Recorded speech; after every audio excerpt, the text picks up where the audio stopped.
여러분, 혹시 이런 걱정 해보신 적 있으신가요? 퇴직은 다가오는데 앞으로 20년, 30년을 대체 어떻게 버텨야 할까? 최근 경기도에 사는 62세 박영우 씨는 퇴직 후 2달 만에 생활비와 부모님 병원비가 한꺼번에 밀리면서 결국 적금을 해약했다는 사연이 화제가 됐습니다. 여러분도 남 얘기 같지 않으시죠?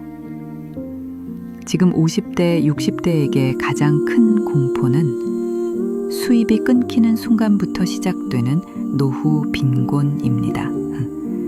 그런데 똑같이 은퇴했어도 단 하나의 자격증 덕분에 월 400만 원, 많게는 500만 원 이상 안정적으로 버는 분들이 이미 늘어나고 있습니다. 이 사실을 지금 모르시면 몇 년 뒤 그때 왜 준비 안 했을까 하고 후회할 수도 있습니다. 여러분은 한순간의 선택이 인생에 남은 20년을 완전히 바꿀 수 있다는 걸 믿으시나요? 그 이야기는 올봄 대구의 어느 오르는 시장 골목에서 시작됐습니다. 등급은 72세 어르신들이 장바구니를 끌고 천천히 걸어가고 떡집 아줌마는 덤으로 시루떡 한 조각을 얹어주던 그런 정겨운 풍경이 남아있는 곳이었죠. 그 시장 한쪽 오래된 약국 앞에서 작은 의자에 혼자 앉아 한숨을 쉬던 한 노인이 있었습니다. 정만수 어르신, 퇴직 후 10년 하루 벌어 하루 살고 있는 분이었죠. 만수 어르신은 예전엔 공장에서 30년 동안 성실하게 일하던 분이었습니다. 근속상도 여러 번 받고 회사에서도 모범 직원으로 유명했지만 퇴직 후엔 하던 일이 사라지자 삶의 무게가 그대로 어깨 위로 내려앉았습니다. 남들처럼 나도 편하게 쉴 줄 알았지. 근데 그게 아니더라고. 그는 그렇게 자주 말했습니다. 아내를 먼저 보내고 혼자 남은 지 8년째. 탁 위엔 늘 혼자 먹다 만 김치찌개 그릇, 전날 먹다 남은 식은 밥 그릇, 그리고 끼니를 걸을 때마다 켜두던 오래된 라디오만이 그를 위로했습니다. 그날도 시장에서 3,000원짜리 잔치국수 한 그릇을 앞에 두고 조용히 혼잣말을 하셨답니다. 연금 100 몇십으로는 이번 달도 빠듯하구먼. 그 말을 들은 국수집 할머니가 불쑥 말을 건넸습니다. 요즘은 나보다 젊은 사람들도 다 투잡하고 사는 세상이여. 같이 일할 때라도 찾아봐요. 만수 영감. 만수 어르신은 허 웃으며 대답했습니다. 내 나이에 누가 써? 이제는 힘도 붙여서. 하지만 국수집 할머니는 작은 목소리로 덧붙였습니다. 그래도 요새 시장 사람들이 다 말하던데 어르신들한테 좋은 일자리 생겼다며? 뭐 자격증만 있으면 월 400, 500도 나온다나? 그 말에 만수 어르신은 잠시 젓가락을 멈췄습니다. 하지만 아무 말도 하지 않고 그저 그럴 리가 하고 중얼거릴 뿐이었죠. 이때가 복선이었습니다. 며칠 뒤 만수 어르신에게 예상치 못한 일이 벌어졌습니다. 멀리 사는 아들로부터 전화가 온 겁니다. 아버지 혹시 이번 달 조금만 도와줄 수 있을까요? 회사도 불안하고 아이도 아프고. 만수 어르신은 아무 말도 못했습니다. 가지고 있는 돈이라곤 통장에 남아있는 38만 원이 전부였으니까요. 그날 밤 어르신은 TV를 켜두고도 아무 소리도 들리지 않는 듯 오래된 서랍을 천천히 열었습니다. 아내가 살아있을 때 함께 찍은 흑백 사진. 젊을 때는 그렇게 힘이 넘치던 사람이었는데 이제는 사진 속 모습만 남아있었습니다. 내가 왜 이렇게 됐을까? 그는 사진을 쓰다듬으며 참았던 눈물을 흘렸습니다. 그리고 그 순간 라디오에서 이런 말이 흘러나왔습니다. 요양 관련 자격증만 있어도 60대, 70대도 근무 가능하다는 소식입니다. 월 350에서 500만 원까지도 가능해. 순간 어르신의 손이 멈췄습니다. 내 나이에도 가능하다고? 그 말이 머릿속을 떠나지 않았습니다. 하지만 그 다음에 곧바로 따라온 건 지독한 자괴감이었습니다. 내가 지금 와서 뭘 배운다고? 이 나이에 무슨 자격증이요? 그런데 바로 그때 그에게 익숙한 국수집 할머니의 목소리가 귓가에 떠올랐습니다. 만수 영감, 아직 안 늦었어. 살아있는 한 사람은 뭐든 할 수 있는겨. 만수 어르신은 깊은 숨을 들이켰습니다. 그리고 조용히 중얼거렸습니다. 내 인생 여기서 끝낼 순 없지. 그는 다음날 평생 처음으로 노인복지센터를 향해 발걸음을 옮겼습니다. 마치 오래된 흑백 사진 속에서 빠져나와 다시 살아 움직이기 시작하는 한 남자처럼 복지센터 상담원은 친절하게 설명했습니다. 어르신 요양보호사 자격증을 따시면 요양병원에서도 근무하실 수 있어요. 요즘은 60대, 70대 분들도 정말 많이 오세요. 제가 해낼 수 있을까요? 상담원은 환하게 웃었습니다. 아버님, 하루 3시간씩만 공부하셔도 2달이면 충분합니다. 그리고 어르신들 중에는 자격증 따고 월 400, 500 버시는 분들도 많아요. 만수 어르신은 믿기지 않는 듯 오래된 모자를 벗어 손에 쥔 채 한참 동안 상담원을 바라봤습니다. 그 눈빛에서 두려움과 희망이 동시에 흔들리고 있었습니다. 그날 밤 그는 아내의 흑백 사진 앞에 앉아 조용히 말을 걸었습니다. 여보, 나 이제 다시 시작해보려고. 내가 조금 늦었지만 이번엔 정말 제대로 해보고 싶어. 그리고 천천히, 아주 천천히 그는 책상을 정리하기 시작했습니다. 먼지가 쌓여있던 오래된 공책 위로 새로운 연필 한 자루가 놓였습니다. 그 순간 그가 평생 잊고 있던 한 가지 마음이 조용히 되살아났습니다. 살아보고 싶은 마음, 누군가에게 도움이 되고 싶은 마음, 그리고 다시 누군가에게 필요한 사람이 되고 싶은 마음. 하지만 그는 아직 몰랐습니다. 그 선택이 그의 남은 인생을 완전히 바꿔놓게 된다는 사실을, 그리고 그가 앞으로 어떤 놀라운 변화를 마주하게 될지를. 그날 밤을 지나 정만수 어르신은 평생 처음으로 알람을 새벽 5시에 맞춰두었습니다. 삶이 그를 흔들던 인생이 아니라 이번엔 그가 먼저 삶을 흔들기 위해서였습니다. 알람이 울리자 오래된 단열창 너머로 희미한 겨울 햇빛이 새어들어왔고 그 빛은 마치 오래 잠들어 있던 사람의 어깨에 따뜻하게 손을 얹어 깨우는 듯 했습니다. 만수 어르신은 작은 목소리로 말했습니다. 여보, 나 정말 한다. 요양보호사 자격증 학원은 집에서 2정거장 떨어진 골목 안쪽에 있었습니다. 문을 열자 비슷한 또래의 어르신들이 서툴지만 반짝이는 눈으로 책을 펼쳐 들고 있었습니다. 어르신, 처음 오셨어요? 예, 뭐 늦게 왔죠? 강사는 환하게 웃으며 말했습니다. 늦은 때란 없습니다. 지금이 딱 좋은 때예요. 그 말이 참 이상했습니다. 누군가에게서 지금이 딱 좋은 때라는 말을 마지막으로 들은 게 언제였던가?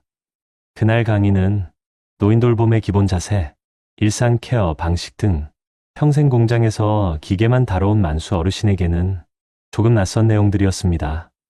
하지만 그는 노트에 열심히 적었습니다. 글씨는 삐뚤빼뚤했지만 마음만은 그 누구보다 똑바르고 단단했습니다. 그러던 어느 날 만수 어르신은 강의가 끝나고 집에 돌아오는 길에 버스 정류장에서 갑자기 다리에 힘이 풀려 주저앉고 말았습니다. 어르신 괜찮으세요? 근처 분식집 아주머니가 달려왔습니다. 만수 어르신은 머쓱하게 웃으며 조금 어지러워서요.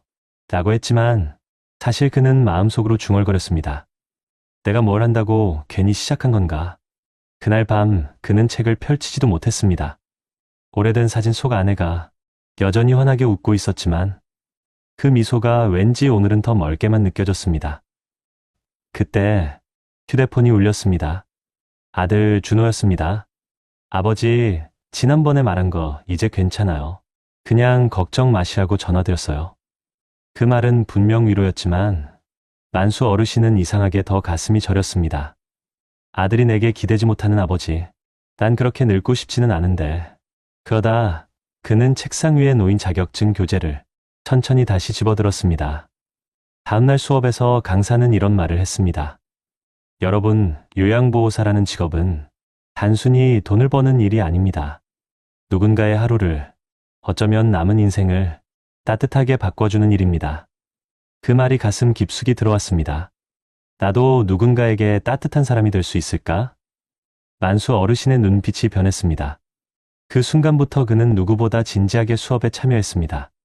실습에서 어르신의 손을 잡을 때면 마치 아내의 손을 다시 잡는 듯 손끝이 떨렸습니다. 그는 실습 일지에 이렇게 적었습니다. 사람의 체온이 이렇게 따뜻한 줄 잊고 살았다. 2달이 지나 자격증 시험날 시험장 입구에서 비슷한 또래의 사람들이 교재를 들고 서성이는 모습이 보였습니다. 만수 어르신도 그들 사이에 앉아 작은 목소리로 외웠습니다. 식사 보조는 천천히, 세면 케어는 따뜻하게. 시험은 쉽지 않았습니다. 서툰 손으로 OMR 카드를 칠하는 것도 큰 용기가 필요했습니다. 하지만 그는 처음부터 끝까지 포기하지 않고 집중했습니다. 그리고 3주 뒤 드디어 우편함에서 합격증이 도착했습니다. 정만수. 그는 떨리는 손으로 봉투를 열고 소리 없이 웃었습니다. 7년 만에 처음 지은 미소였습니다.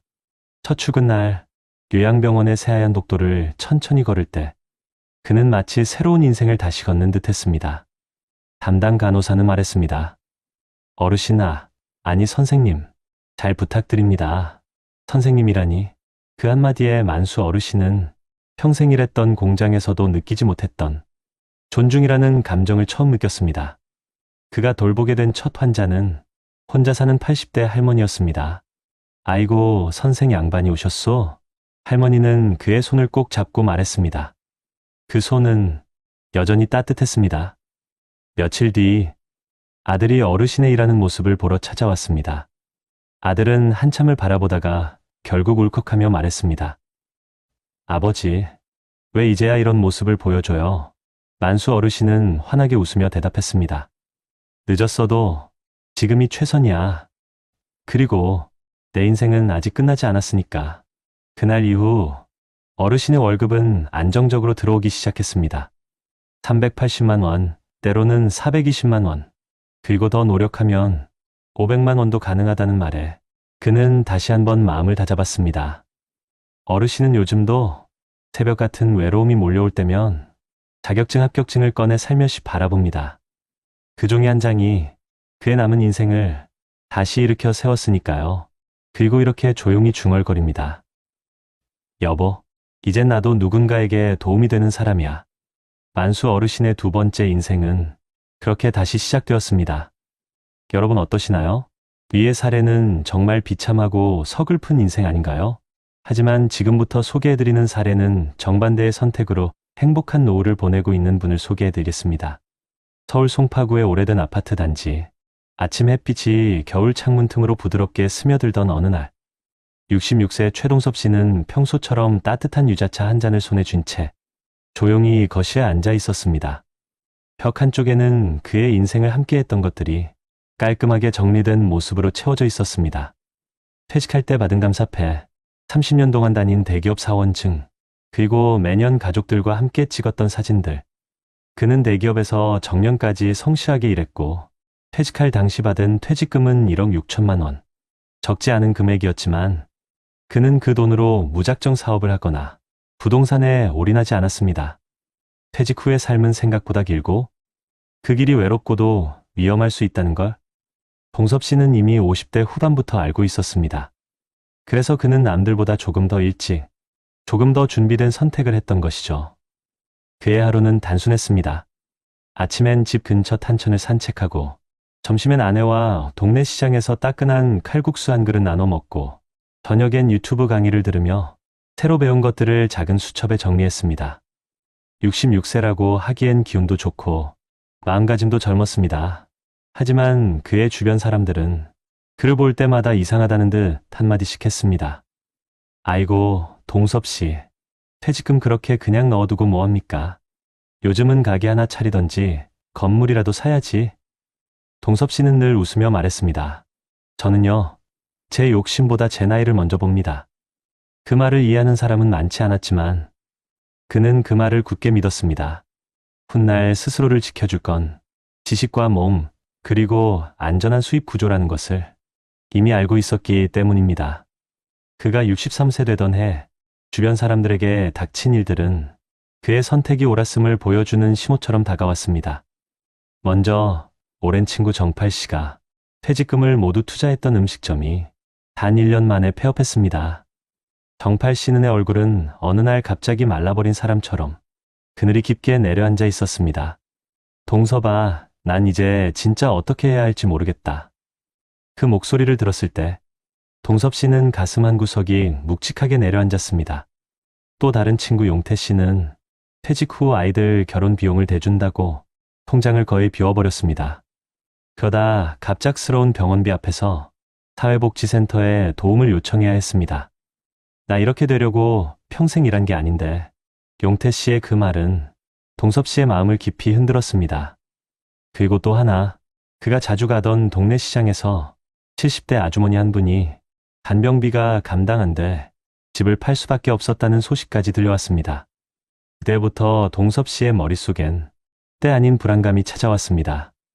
나는 괜찮을까? 나는 정말 잘하고 있는 걸까? 그는 그날 밤 수첩을 펼치고 지금까지 적어둔 계획표를 바라봤습니다. 매달 국민연금, 소액의 주택연금, 퇴직금의 일부는 안전자산, 남은 일부는 50대 때부터 꾸준히 넣어온 ETF, 그리고 혹시 모를 상황에 대비해 요양돌봄 관련 자격증 준비 중. 그는 늘 준비된 사람은 흔들리지 않는다. 이걸 믿으며 살아왔습니다. 그런데 주변 사람들이 연쇄적으로 무너지는 모습을 보며 동섭 씨의 마음도 조금씩 흔들리기 시작했습니다. 퇴직금 다 날리고 폐업하는 게 당연한 시대인가? 내 준비가 진짜 맞는 걸까? 나도 언젠가는 저분들처럼 될 수 있을까? 그 불안은 조용히, 아주 서서히 그의 가슴속을 파고들기 시작했습니다. 그러던 어느 날 아내에게 갑자기 허리 통증이 찾아왔습니다. 단순한 통증인 줄 알았지만 검진 결과는 요추 협착 초기. 의사는 이렇게 말했습니다. 이제부터는 꾸준히 치료받아야 합니다. 앞으로는 간병인의 도움도 조금씩 생각해 보셔야 합니다. 그 말이 떨어지는 순간 동섭 씨는 숨이 턱 막혔습니다.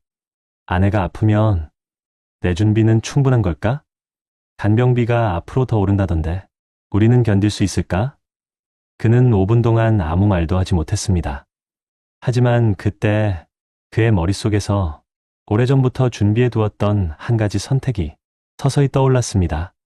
그 선택이 그의 인생을 완전히 달라지게 만들 가장 중요한 전환점이었습니다. 그날 밤 동섭 씨는 아내가 잠든 걸 확인한 뒤 거실 불을 끄고 혼자 앉아 생각에 잠겼습니다. 그래, 이제 정말 결단을 내릴 때가 왔구나. 그리고 그가 준비해둔 수첩 한 장을 천천히 펼쳐들었습니다. 그 안엔 몇 년 전부터 써 내려간 글귀가 또렷하게 적혀 있었습니다. 나이 들어도 할 수 있는 일, 몸이 힘들지 않은 일, 수요가 절대 줄지 않는 일, 그리고 존중받으며 오래 일할 수 있는 일. 그는 그 문장을 한참 동안 바라보았습니다. 그리고 조용히 눈을 감고 평생 함께 살아온 아내를 떠올렸습니다. 당신을 지키기 위해서라도 내가 해야 할 일이 있어. 그리고 마침내 그는 자신이 무엇을 해야 하는지 명확하게 깨달았습니다. 하지만 그 선택이 가져올 변화가 그의 남은 인생을 얼마나 깊고 따뜻하게 바꿔놓을지는 그때는 아직 알지 못했습니다. 그날 밤 아내의 규칙적인 숨소리가 들리는 조용한 거실에서 최동섭 씨는 오래된 스탠드 하나만 켜둔 채 멍하니 수첩을 바라보고 있었습니다. 평생 성실하게 산 덕에 남들보다 조금 일찍 노후를 준비했다고 생각했지만 막상 아내의 건강 문제 앞에서는 온몸이 떨리듯 불안이 찾아왔습니다. 그래, 남들처럼 사업 안 한 건 잘했어. 하지만 앞으로 20년, 25년은 더 살아야 하는데 정말 이대로 괜찮을까? 그 순간 그의 가슴을 가장 강하게 찌르는 장면이 떠올랐습니다. 불과 일주일 전 요양병원에 계신 친구의 어머니를 보러 갔을 때 보호자들 얼굴에 드리워져 있던 어두운 표정들. 간병비만 한 달에 240만 원이라던데. 그래서 맞벌이 하던 딸이 결국 그만뒀대. 요즘은 집 한 채 가격처럼 들어간다잖아. 그 말들이 귓가를 때릴 때마다 동섭 씨는 자신의 미래가 한순간에 무너질 수도 있다는 현실을 처음으로 또렷하게 느꼈습니다.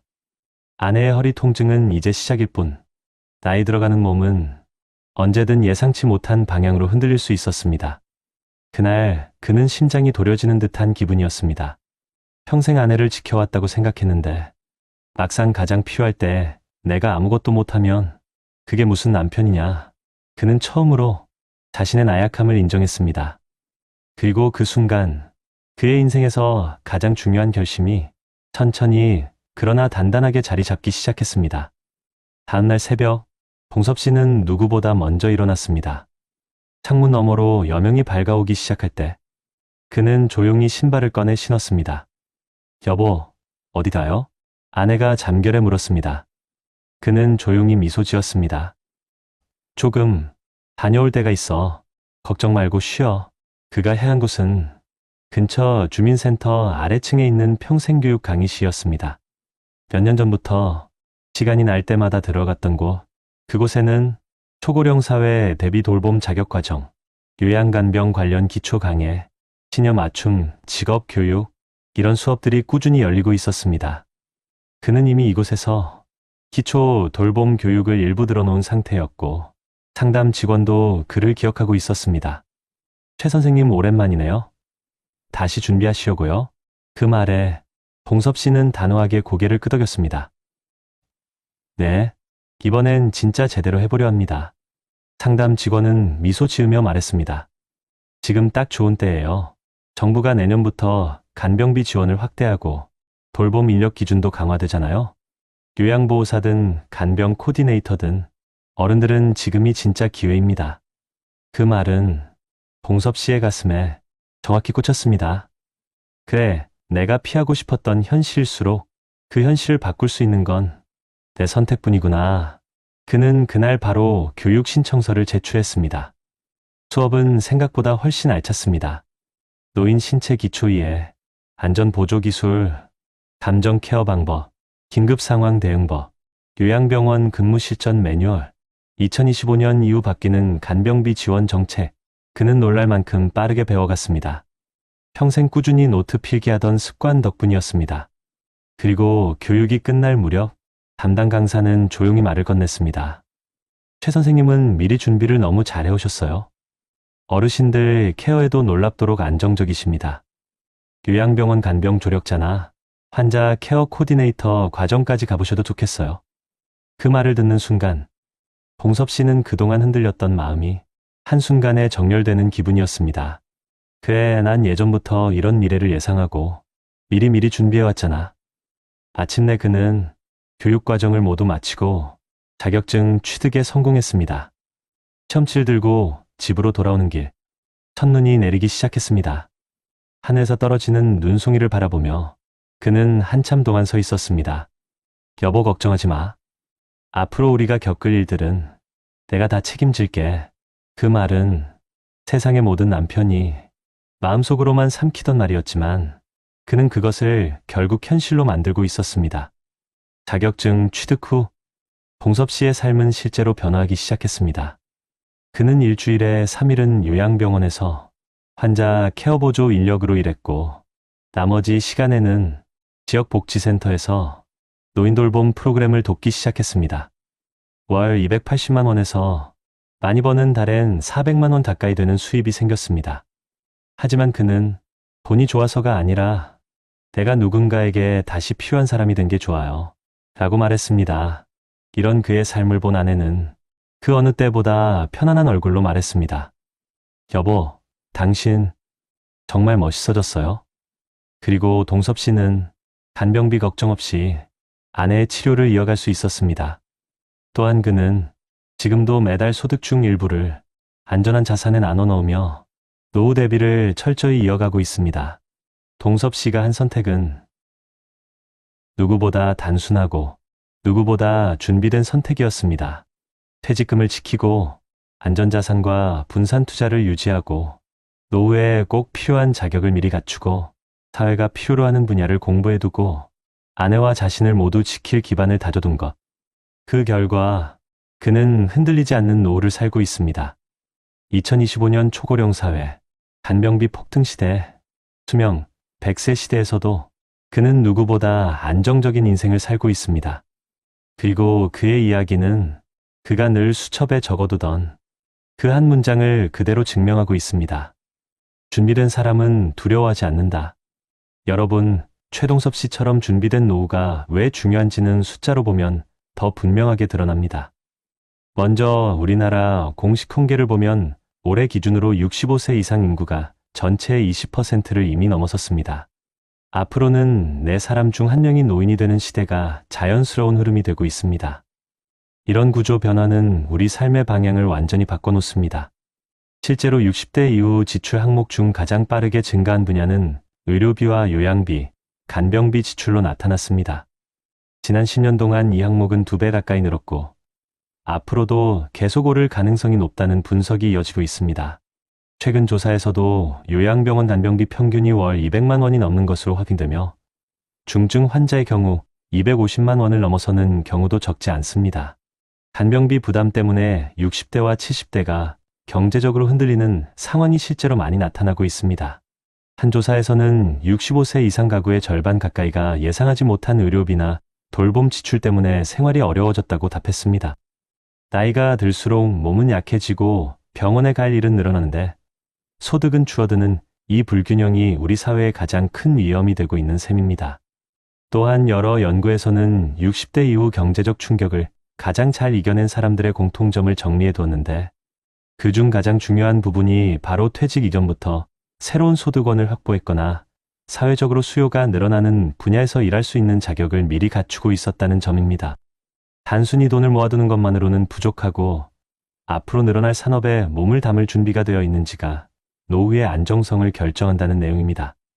해외 주요 고령사회 연구에서도 같은 결론이 반복됩니다. 향후 10년 동안 가장 부족해질 직업 분야를 예상한 여러 국제 보고서에서는 의료와 돌봄 인력이 항상 최상위권을 차지합니다. 고령층 노동자가 오래 일할 수 있는 직업군 역시 높은 체력을 요구하지 않고 사람을 돌보는 일을 중심으로 분석되고 있습니다.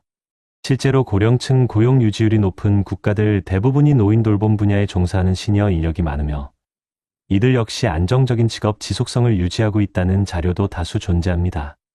일본의 장기 통계에서도 60대 이후 안정적으로 소득을 유지하는 사람들의 상당수가 돌봄 관련 자격증을 보유하고 있었고 이들은 근속 기간이 길고 정년 개념이 사실상 없어 지속적으로 일할 수 있는 것으로 나타났습니다.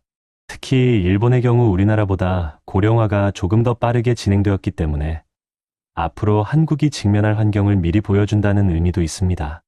이 자료들은 나이가 들어도 계속 일할 수 있는 분야가 무엇인지 그리고 어떤 인력이 가장 오래 필요로 되는지 명확한 방향을 제시하고 있습니다. 우리나라 기관에서도 비슷한 분석이 발표되었습니다. 앞으로 장기 요양 서비스를 이용하는 사람은 2027년까지 현재보다 30만 명 이상 늘어날 것으로 예상되며 고령층을 돌보는 인력은 지금도 부족한 상황입니다. 정부가 간병비 지원 확대와 돌봄 인력 기준 강화를 추진하는 이유도 앞으로 이 분야에서 일할 사람이 너무 부족해질 것이 명확하기 때문입니다. 전문가들은 앞으로 60대와 70대가 가장 오래 그리고 가장 안정적으로 일할 수 있는 일자리는 돌봄 관련 직업이라고 조언합니다. 고강도 노동이 아니며 고령층이 늘어가는 사회에서 지속적인 수요가 생기기 때문입니다. 이런 흐름을 보면 최동섭 씨가 왜 무리한 사업이나 위험한 투자를 하지 않고 앞으로 평생 필요해지는 분야에서 자격을 준비했는지 그 이유가 더욱 분명해집니다. 요양과 돌봄 분야는 초고령 사회에서 가장 오래 지속되는 일자리며 이 분야에서 준비된 사람은 경제적으로도 정서적으로도 훨씬 안정적인 삶을 누릴 수 있다는 것이 여러 통계와 조사의 공통된 결론입니다. 결국 노후를 지키는 가장 현실적인 방법은 안정적인 소득이 이어지는 분야에서 자신만의 역할을 갖는 것이며 그 준비를 한 사람과 하지 않은 사람의 삶은 시간이 지나면서 크게 달라질 수밖에 없습니다. 여러분, 그렇다면 이런 상황 속에서 우리가 어떻게 준비해야 할까요? 전문가들은 공통적으로 지금 한국에서 가장 현실적인 노후 대비 전략은 안정적인 소득 흐름을 만들 수 있는 자격과 제도 안에서 일하는 것이라고 조언합니다. 특히 2025년 이후 우리나라가 초고령 사회에 본격 진입하면서 정부도 돌봄 요양 인력 확충을 위해 다양한 지원 정책을 강화하고 있는데 이 부분을 잘 활용하면 동섭 씨처럼 훨씬 안정적인 노후를 만들 수 있습니다. 먼저 대한민국 정부는 2026년부터 간병비 급여화를 단계적으로 적용하면서 요양병원 간병 인력 기준을 강화하고 있습니다. 이 말은 곧 자격증을 보유한 시니어가 안전하게 일할 수 있는 자리가 더욱 많아진다는 뜻입니다.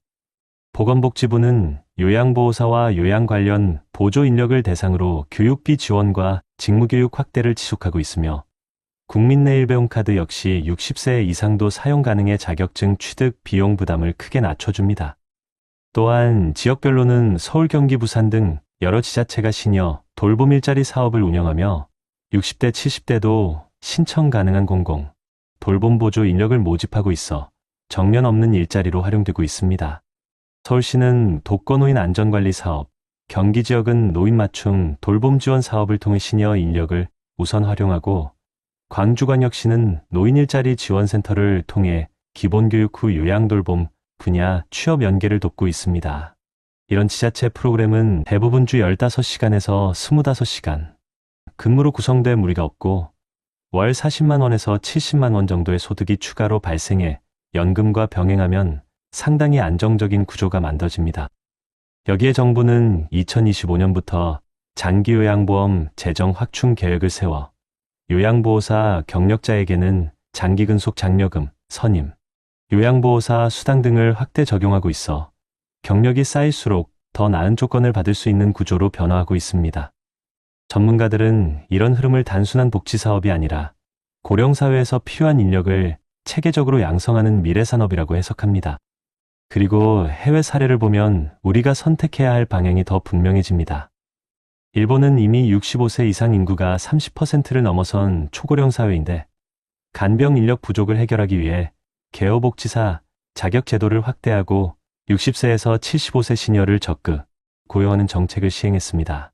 그 결과 장기근로 가능 연령이 평균 70세까지 늘었고 시니어의 재취업 비율도 크게 올랐습니다. 독일 역시 고령화 속도가 빠르기 때문에 간병 관련 자격증 취득자에게 취업 연계를 의무화하고 교육비를 전액 지원하는 제도를 시행해 평생 직업의 개념을 만든 국가로 평가받습니다. 결국 해외 고령 국가들이 공통적으로 추진한 정책은 고령층이 안정적으로 일할 수 있는 돌봄 직종 확대이며 이는 한국이 현재 동일하게 밟고 있는 길입니다. 그래서 전문가들은 지금 한국에서 60대에서 70대가 선택할 수 있는 가장 현실적이고 지속적인 노후 준비 방안으로 돌봄 자격증 취득과 관련 일자리 연계를 가장 우선순위로 제시합니다. 연금은 물가 상승 속도를 따라갈 수 없고 개인이 만든 자산은 간병비 한두 달이면 쉽게 무너질 수 있기 때문입니다. 반면 돌봄요양 분야는 앞으로 20년 이상 꾸준히 수요가 증가하는 구조이고 신체적 부담도 과거 노동직보다 훨씬 적으며 무엇보다 정년이 없다는 점에서 시니어에게 최적의 조건을 제공합니다. 여러분, 지금 우리 사회는 분명히 빠르게 변하고 있습니다. 하지만 그 변화 속에서 어떤 사람은 흔들리고 어떤 사람은 그 변화를 기회로 바꿉니다. 정답은 복잡하지 않습니다. 안정적인 수입, 지속 가능한 직업, 그리고 나이가 들어도 존중받으며 일할 수 있는 환경. 이 세 가지를 모두 갖춘 분야가 바로 지금 정부가 집중적으로 키우고 있는 요양돌봄 분야입니다. 그래서 지금 이 순간에도 수많은 전문가들이 지금 준비한 사람이 앞으로 10년 뒤 웃을 것이라고 말하는 겁니다. 그리고 이 조언은 단지 이론이 아니라 이미 여러분 주변에서 실천하고 있는 사람들의 실제 사례로 증명되고 있습니다. 지금부터라도 준비하면 늦지 않습니다. 여러분의 노후는 아직 바꿀 수 있습니다. 하나의 선택이 한 사람의 인생을 얼마나 깊고 멀리 데려갈 수 있는지 여러분은 오늘 두 개의 이야기를 통해 보셨습니다. 누구는 준비 없이 세월에 떠밀려 고단한 하루를 버티며 살아가야 했고, 누구는 같은 세월 속에서도 멈추지 않고 스스로의 발걸음을 다시 일으켜 늦은 나이에도 새로운 길을 열어냈습니다. 그 차이는 돈이 많고 적음의 문제가 아니었습니다. 젊어서 대단한 자리를 가졌던 것도 아니었습니다. 단지 내 인생을 마지막 순간까지 내가 지키겠다는 그 조용하지만 단단한 마음 하나였습니다. 여러분, 우리가 함께 들었던 첫 번째 이야기는 늙어가는 몸과 줄어드는 돈 앞에서 아무런 대비도 없이 무너져야 했던 한 어르신의 눈물 같은 현실이었습니다. 도와줄 사람이 있어도 마음은 외로웠고 지갑이 비어가니 자존심도 함께 무너졌습니다. 그 누구도 비난할 수 없는 그저 준비할 틈이 없었던 삶의 결과일 뿐이었죠. 반면 두 번째 이야기는 완전히 달랐습니다. 똑같이 은퇴하고 똑같이 나이를 먹고 똑같은 세월을 살고 있었지만 그 사람은 조금 일찍 미래를 바라보고 조금 일찍 두려움을 인정하고 조금 일찍 내가 할 수 있는 일이 뭘까를 고민했습니다.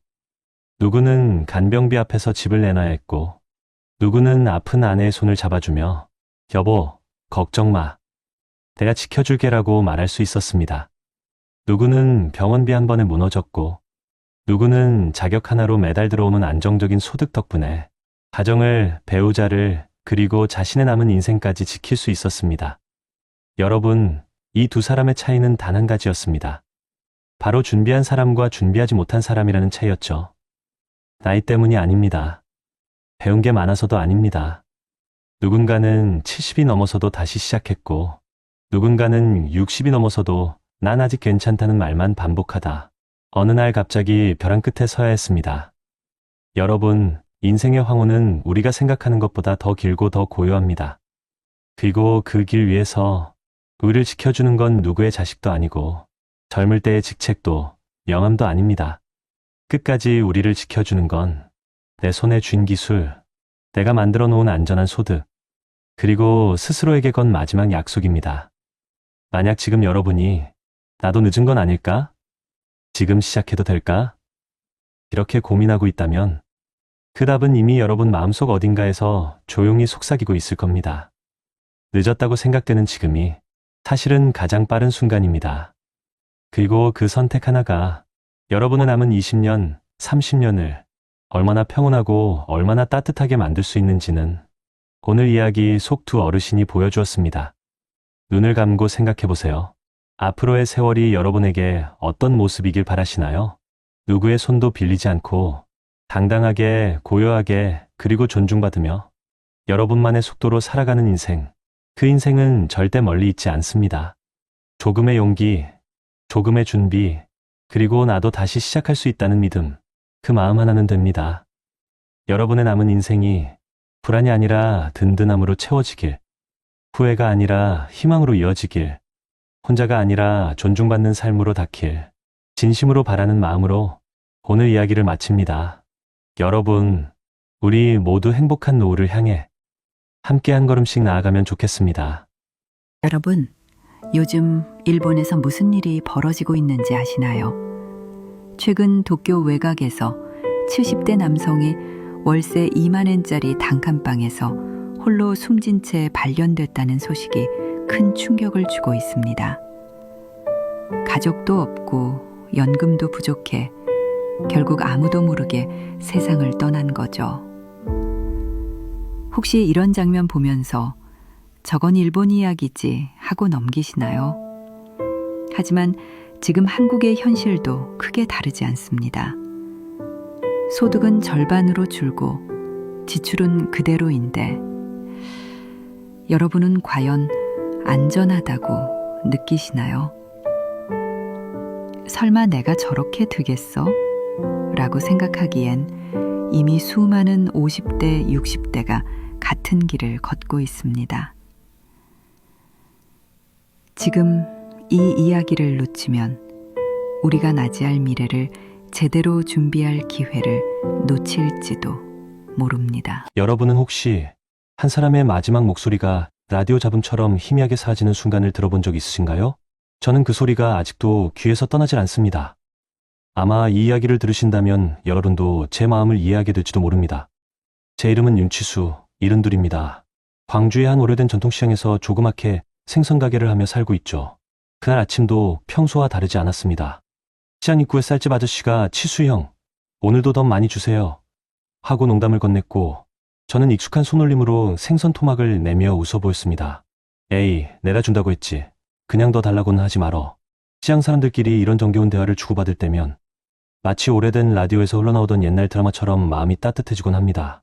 하지만 그날은 어쩐지 아침부터 주머니 속에서 미세하게 울리는 휴대폰 진동이 신경 쓰였습니다. 번호는 보지 않아도 알 것 같았죠. 일본 도쿄. 평생 친구 사토 다케루가 있는 곳. 나중에 걸자. 그냥 무시하려 했습니다. 요즘 들어 그 친구의 목소리가 점점 약해지고 있었거든요. 무슨 말을 들어도 마음이 무거웠습니다.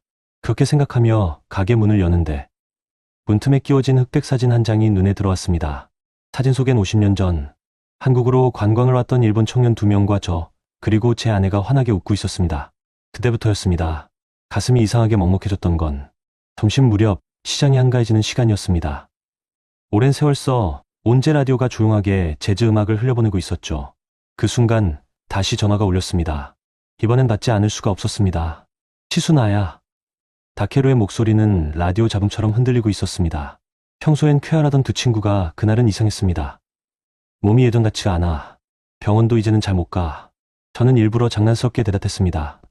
야, 너 아직 젊잖아. 우리보다 오래 살 일본 사람은 못 봤어. 하지만 다케루는 웃지 않았습니다. 너는 좋겠다, 치수야. 가족도 있고 이웃도 있고 시장도 있고. 짧은 침묵. 그 침묵에 섞여 제가 몰랐던 그의 일상이 들려오기 시작했습니다. 퇴직 후에도 이어진 알바, 좁은 원룸, 늘 혼자 먹는 편의점 도시락.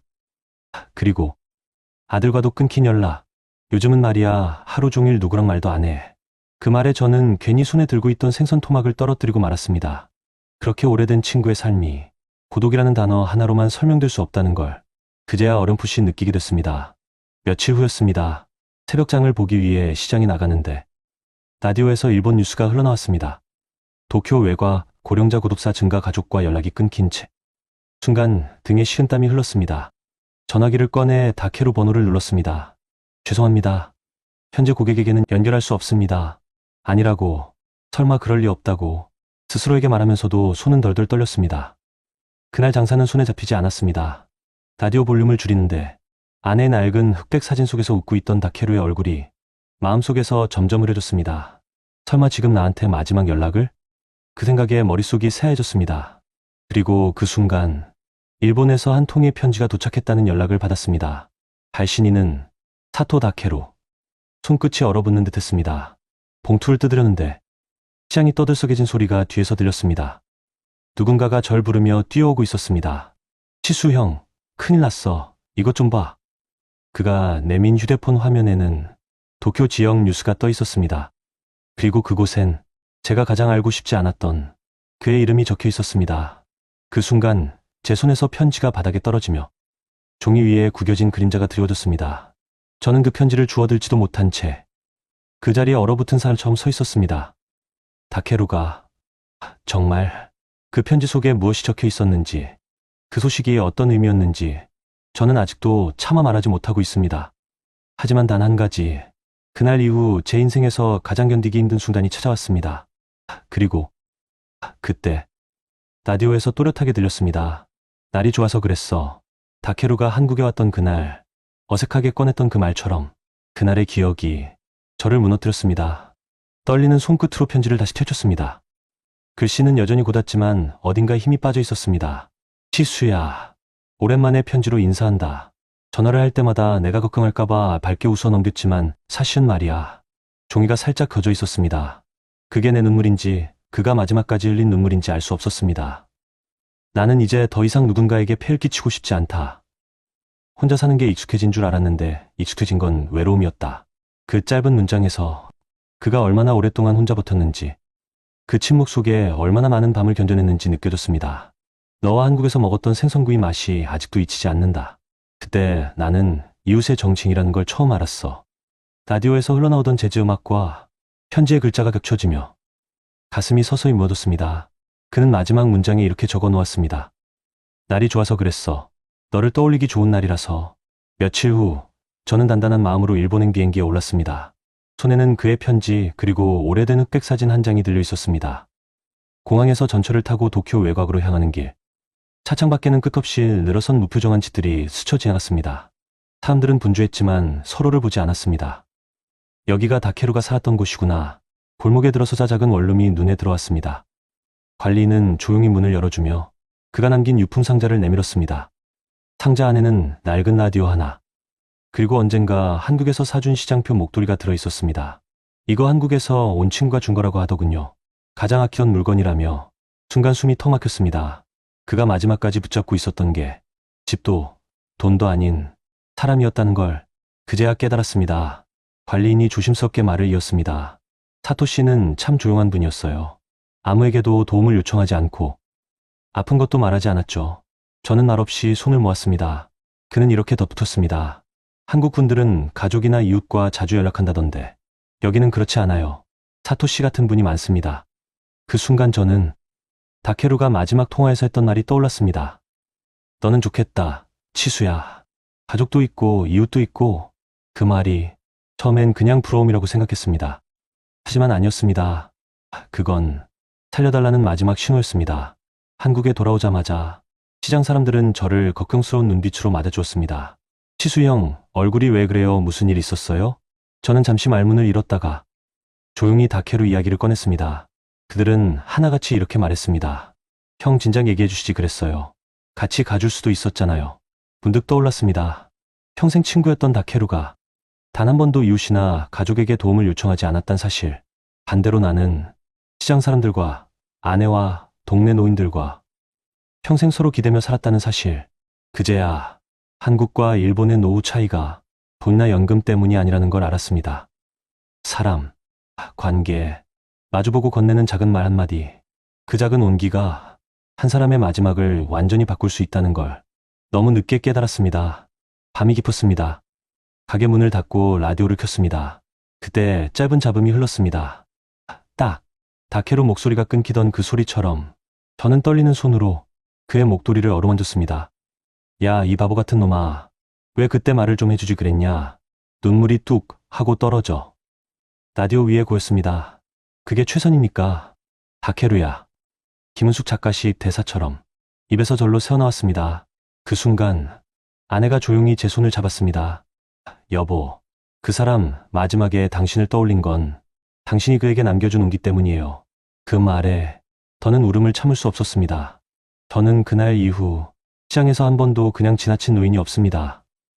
혼자 밥 먹는 노인이 있으면 따뜻한 국 한 그릇 떠다 드리고 범을 챙겨드릴 땐 꼭 이렇게 말합니다. 괜찮으면 내일도 와요. 그건 단순한 친절이 아닙니다.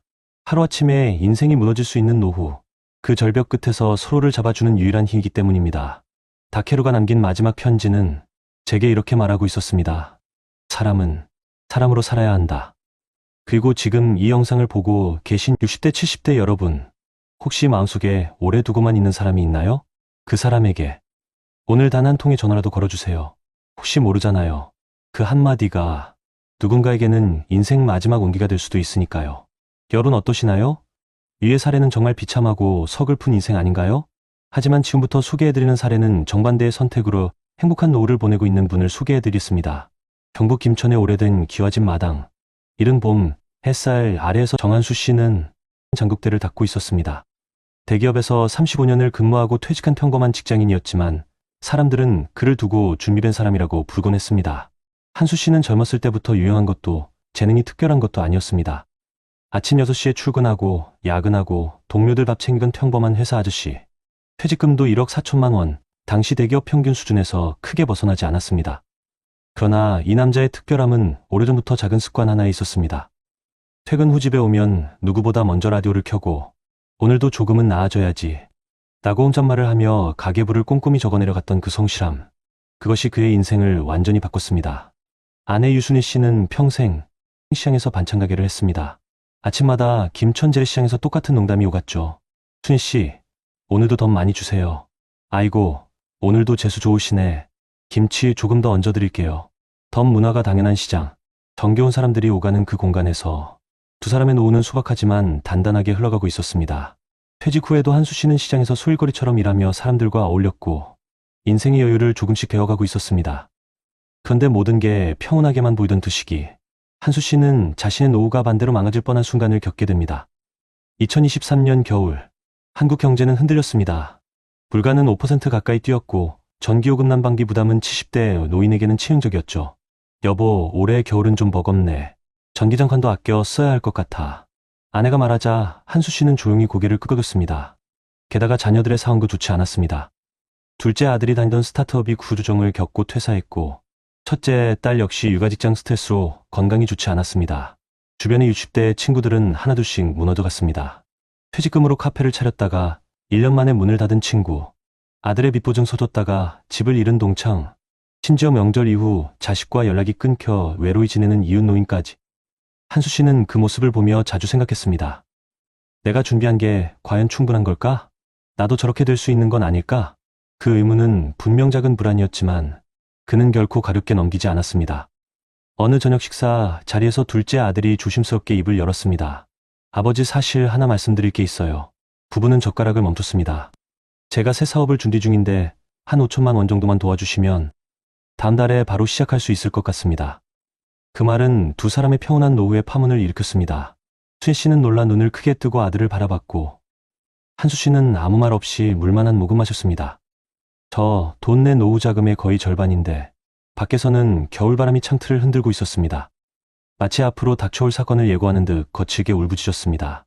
며칠 후 혼자 시장을 걷던 한수 씨는 동네 노인회에서 만난 박만길 어르신에게 이런 이야기를 듣습니다. 자네도 알잖아. 우리 아들도 사업한다며 돈 가져갔지. 그게 벌써 8년이야. 아직 한 푼도 못 받았어. 만길 어르신의 목소리에는 후회가 깊게 묻어 있었습니다. 한수야, 자네는 절대 자식에게 다 내주지 말게. 그 말은 그를 오랫동안 붙잡고 있던 생각을 흔들어 놓았습니다. 며칠 동안 한수 씨는 잠을 이루지 못했습니다. 아내는 밤마다 불 켜진 안방을 걱정스레 들여다보며 물었습니다. 여보, 당신 괜찮아요? 조금만 더 생각해보자. 그의 표정 속에는 자식에 대한 사랑과 지켜온 삶을 잃을지도 모른다는 두려움이 공존했습니다. 그러던 어느 날, 그는 시장에서 우연히 한 기사를 보게 됩니다. 일본 70대 남성, 고독사 가족과 연락 끊긴 채 발견.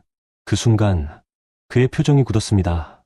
오래전 함께 일하던 일본인 동료, 편지를 주고받으며 지냈던 친구. 마츠오 준키가 떠올랐기 때문입니다. 준키 역시 한국과 달리 자식에게 의존하지 않는 일본식 노후를 살았고 쉬지 않고 일하며 버티던 사람이었습니다. 그리고 얼마 지나지 않아 준키가 세상을 떠났다는 소식이 들려왔습니다. 부고를 들은 순간 한수 씨는 깨달았습니다. 내가 지금 잘못된 선택을 한다면 나도 저 친구처럼 외로운 노후를 맞게 되는 건 아닐까? 그의 가슴 깊은 곳에서 두려움이 서서히 피어올랐습니다. 그날 밤 아내와의 대화는 결국 감정의 절정 앞에 서게 했습니다. 여보, 우리 아들 도와줘야 하지 않을까요? 순이야, 그게 최선입니까? 아내는 말문을 잃었고 한수 씨는 창밖 어둠 속에서 준키의 마지막 이야기가 떠오르는 것을 막을 수 없었습니다. 그의 마음에는 인생의 가장 중요한 선택이 자리 잡기 시작했습니다. 아들의 사업 자금 요청은 쉽게 잊혀지지 않았습니다. 간절했고 절박했고 아버지에게 손을 벌리는 것이 얼마나 무거운 결정이었을지 한수 씨는 누구보다 잘 알았습니다.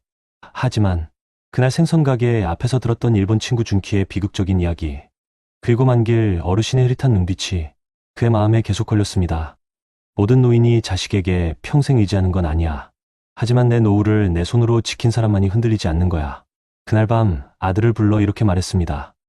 준성아, 아버지가 너를 돕고 싶은 마음은 누구보다 크다. 하지만 아버지의 삶도 지켜야 하지 않겠니? 아들은 말없이 고개를 숙였습니다. 내가 다시 일어나길 바란다. 내 돈이 아니라 내 힘으로. 그 순간 아들은 울컥한 듯 말했습니다. 아버지, 저 괜찮아요. 다시 해볼게요. 그래. 아버지도 내 등 뒤에 있을 테니 겁내지 말아라. 대부분의 부모들은 이 장면에서 노후를 걸고 돈을 빌려주곤 하지만 한수 씨는 단호했습니다. 그 단호함이 그들의 미래를 더 따뜻하게 만들 것이라는 걸 그는 어렴풋이 알고 있었습니다. 그날 이후 한수 씨는 자신의 인생을 다시 설계하기 시작했습니다. 그는 아내와 함께 앉아 오래된 가계부를 펼쳤습니다. 여보, 우리가 지금까지 이렇게 살아왔구나. 그러게요. 정말 쉼없이 살았네요. 둘은 웃으며 대화를 나눴습니다. 그리고 아내는 조심스럽게 꺼냈습니다. 여보, 당신 퇴직금 그대로 놔둔 거 참 잘한 일 같아요. 그거 다 줬으면 우리도 어떻게 됐을지 몰라요. 한수 씨는 조용히 고개를 끄덕였습니다. 그의 퇴직금 1억 4천만 원은 상식적인 투자, 적절한 분산, 그리고 젊었을 때부터 해온 꾸준한 연금 비축으로 이미 든든한 안전망이 되어 있었습니다. 그는 투자로 한탕을 노리지도 않았고 무리한 부동산을 매입하지도 않았습니다. 주식 몰빵도 갭 투자도 그에게는 없었습니다. 젊을 때부터 너무 좋다는 건 위험하다. 적당히 벌고 적당히 지켜라. 아버지가 해주신 이 말을 평생 붙잡고 살았기 때문입니다. 그리고 무엇보다 그는 관계를 놓지 않았습니다. 퇴직 후에도 시장 어르신들과 소소한 모임을 하고 동네 경로당 봉사도 하고 길에서 마주친 노인들에게 먼저 말을 걸었습니다. 그 작은 관계들이 그의 노후를 고독이 아닌 동행으로 만들었습니다. 아들은 결국 친구와 함께 작은 온라인 판매 사업을 시작했습니다. 가치가 오르지도 않는 제품에 몰빵하지 않았고 비 대신 스스로 발로 뛰며 시장을 조사했습니다. 아버지, 저 조금씩 자리 잡고 있어요. 그래, 너는 내 힘으로 일어서는 게 맞다. 한수 씨는 기뻤지만 내색하지 않았습니다. 아들에게 필요한 건 돈보다 제대로 된 마음가짐이라는 걸 알았기 때문입니다. 몇 달 후 한수 씨는 일본에 다시 한번 방문했습니다. 눈이 소복이 쌓인 동네 언덕 위 조용한 공동묘지 한가운데 준키의 이름이 새겨져 있었습니다. 그 앞에서 그는 오랫동안 말하지 못한 이야기를 꺼냈습니다. 준키야, 나는 내가 그토록 힘들어도 한 번도 내 인생을 누군가와 나누지 못했다는 게 너무 가슴 아프다. 그리고 이렇게 말했습니다. 내가 남은 삶을 너처럼 살지 않겠다고 다짐하러 왔다. 바로 그 다짐이 그의 노후를 단단하게 지키는 기둥이 되었습니다. 2025년 김천의 봄은 유난히 따뜻했습니다. 시장에서 손님들은 여전히 덤을 챙겨달라 말했고 한수 씨는 오늘도 너그러운 웃음으로 이야기합니다. 아이고, 덤은 그냥 주는 맛으로 사는 거지요. 그의 삶에는 걱정도 불안도 있었습니다. 하지만 그 불안에 흔들리지 않을 만큼 든든한 기반이 있었습니다. 자식을 위해 모든 것을 내던지지 않았고, 무리한 투자, 무리한 부동산을 하지 않았고, 관계를 놓지 않았고, 노후를 지금부터 준비했기 때문에 그는 평생 친구와는 정반대의 길을 걷게 됐습니다. 그리고 지금 이 영상을 보고 계신 여러분께 그는 이렇게 말한다고 저는 믿습니다. 노후는 운이 만드는 게 아닙니다. 매일 조금씩 지켜낸 선택이 당신의 70대를 바꿉니다. 윤치우 씨는 오늘도 라디오를 켜며 미소 짓습니다. 흐린 신호음 대신 따뜻한 음악이 흘러나오는 그 순간 그는 조용히 중얼거립니다. 그래, 잘 살아왔지. 그리고 아직 더 살아가야지. 그리고 그는 장독대 앞에 핀 노란 유채꽃을 바라보며 이렇게 말했습니다. 준키야, 나는 아직도 내가 그립지만 너처럼 살진 않을게. 그의 노후는 그의 선택이 만든 조용하지만 단단한 행복으로 오늘도 빛나고 있었습니다. 여러분, 한국의 노후 현실부터 차근차근 살펴보겠습니다. 우리나라 65세 이상 노인의 상대적 빈곤율은 약 37%에 달합니다. 이 수치는 단순한 부족함이 아니라 노인 10명 중 4명 가까이가 빈곤선 아래에서 생활하고 있다는 뜻입니다. 또 다른 조사에서는 한국 노인의 빈곤율이 거의 절반에 육박했던 시기까지 있었다고 합니다. 이는 시간이 지나도 노후 빈곤 문제가 쉽게 개선되지 않고 있다는 사실을 보여줍니다. 우리나라 노인들의 소득 구조를 살펴보면 많은 분들이 여전히 일해서 생계를 유지하고 있습니다.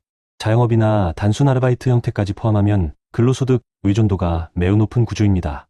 연금 등 공적 이전 소득은 상대적으로 낮아서 퇴직 후 연금으로 편안히 산다는 삶이 아직 일반화되지 못한 상황입니다. 또한 연구에서는 노인 단독 가구 중 본인이 스스로를 노인이라고 인식하는 집단이 자산과 소득 면에서 더 취약하다는 결과도 있습니다. 다시 말해 경제적 기반이 약한 분들이 스스로 노후를 더 불안하게 느끼는 경향이 있다는 뜻입니다. 결국 노후 준비는 단순히 돈의 액수가 아니라 인식의 차이에서도 큰 격차가 벌어지고 있는 것입니다. 해외 연구들도 비슷한 흐름을 보여줍니다. 동아시아 다수 국가들이 공통적으로 노후 소득 시스템이 충분히 발달되지 않았고, 가족 간 경제적 도움은 점점 줄어드는 반면 개인이 스스로 책임져야 하는 부분은 커지고 있다는 분석이 지속해서 나오고 있습니다. 일본 또한 노인 빈곤율이 낮지 않은 편이며 한국보다 낮긴 하지만 여전히 높은 수준입니다. 이 두 국가의 차이는 단순한 경제 수준이 아니라 제도와 문화에서 비롯된다는 의견이 많습니다. 또 다른 자료에서는 한국 사람들이 노후를 준비하는 평균 시작 시점이 40대 후반부터라고 나옵니다. 늦게 시작한다는 의미입니다. 실제로 노후 준비 계획을 전혀 세우지 않은 사람이 전체의 15%가 넘는다는 추정도 있습니다. 즉, 준비의 필요성을 알고 있으면서도 구체적으로 행동하지 않는 분들이 상당히 많다는 뜻입니다. 노후 생활비에 대한 설문 결과에서 적정하다고 생각하는 생활비는 월 약 350만 원 수준이었지만 실제로 조달 가능하다고 예상하는 금액은 월 230만 원 정도에 불과했습니다. 원하는 삶과 현실 사이의 차이가 매우 크다는 의미입니다. 결국 이 모든 통계와 연구가 말해주는 핵심은 하나입니다. 노후의 안정은 단순히 연금이나 퇴직금의 액수만으로 결정되지 않는다는 것입니다. 삶의 후반부가 안정적인 사람들은 비교적 이른 시기에 준비를 시작했고, 위험한 투기 대신 꾸준한 관리형 대산을 선택했으며 주변 사람들과의 관계를 유지하면서 사회적 연결망을 잃지 않았습니다. 반대로 노후가 불안정한 사람들은 준비가 늦었거나 한 번의 큰 선택으로 기반을 잃은 경우가 많습니다. 이 영상에서는 바로 그 준비의 차이가 어떻게 삶의 격차로 나타나는지, 그리고 한국과 일본이라는 두 국가의 현실 속에서 어떤 선택이 행복한 노년을 만드는지에 대해 이야기해보려고 합니다. 여러분, 지금까지 한국과 일본에서 노후가 얼마나 준비에 따라 달라지는지 이야기해봤다면, 이제는 그럼 우리가 실제로 무엇을 할 수 있을까에 대해서 정부와 지자체, 그리고 해외에서의 성공 사례를 통해 함께 살펴보겠습니다. 먼저 우리나라 정부와 지방자치단체가 이미 시행 중인 대표적 정책부터 알고 가겠습니다. 한국에서는 노인복지법이 시행돼 65세 이상 고령자를 대상으로 공공시설, 무료 또는 할인 입장, 보건의료, 예방서비스 제공 등의 제도가 마련되어 있습니다. 또한 보건복지부가 발표한 1000만 시니어를 위한 노후복지 정책에서는 고령자 주택 지원, 식사 제공, 방문 돌봄 확대, 간병 부담 경감 등의 정책 방향을 명확히 내놓았습니다.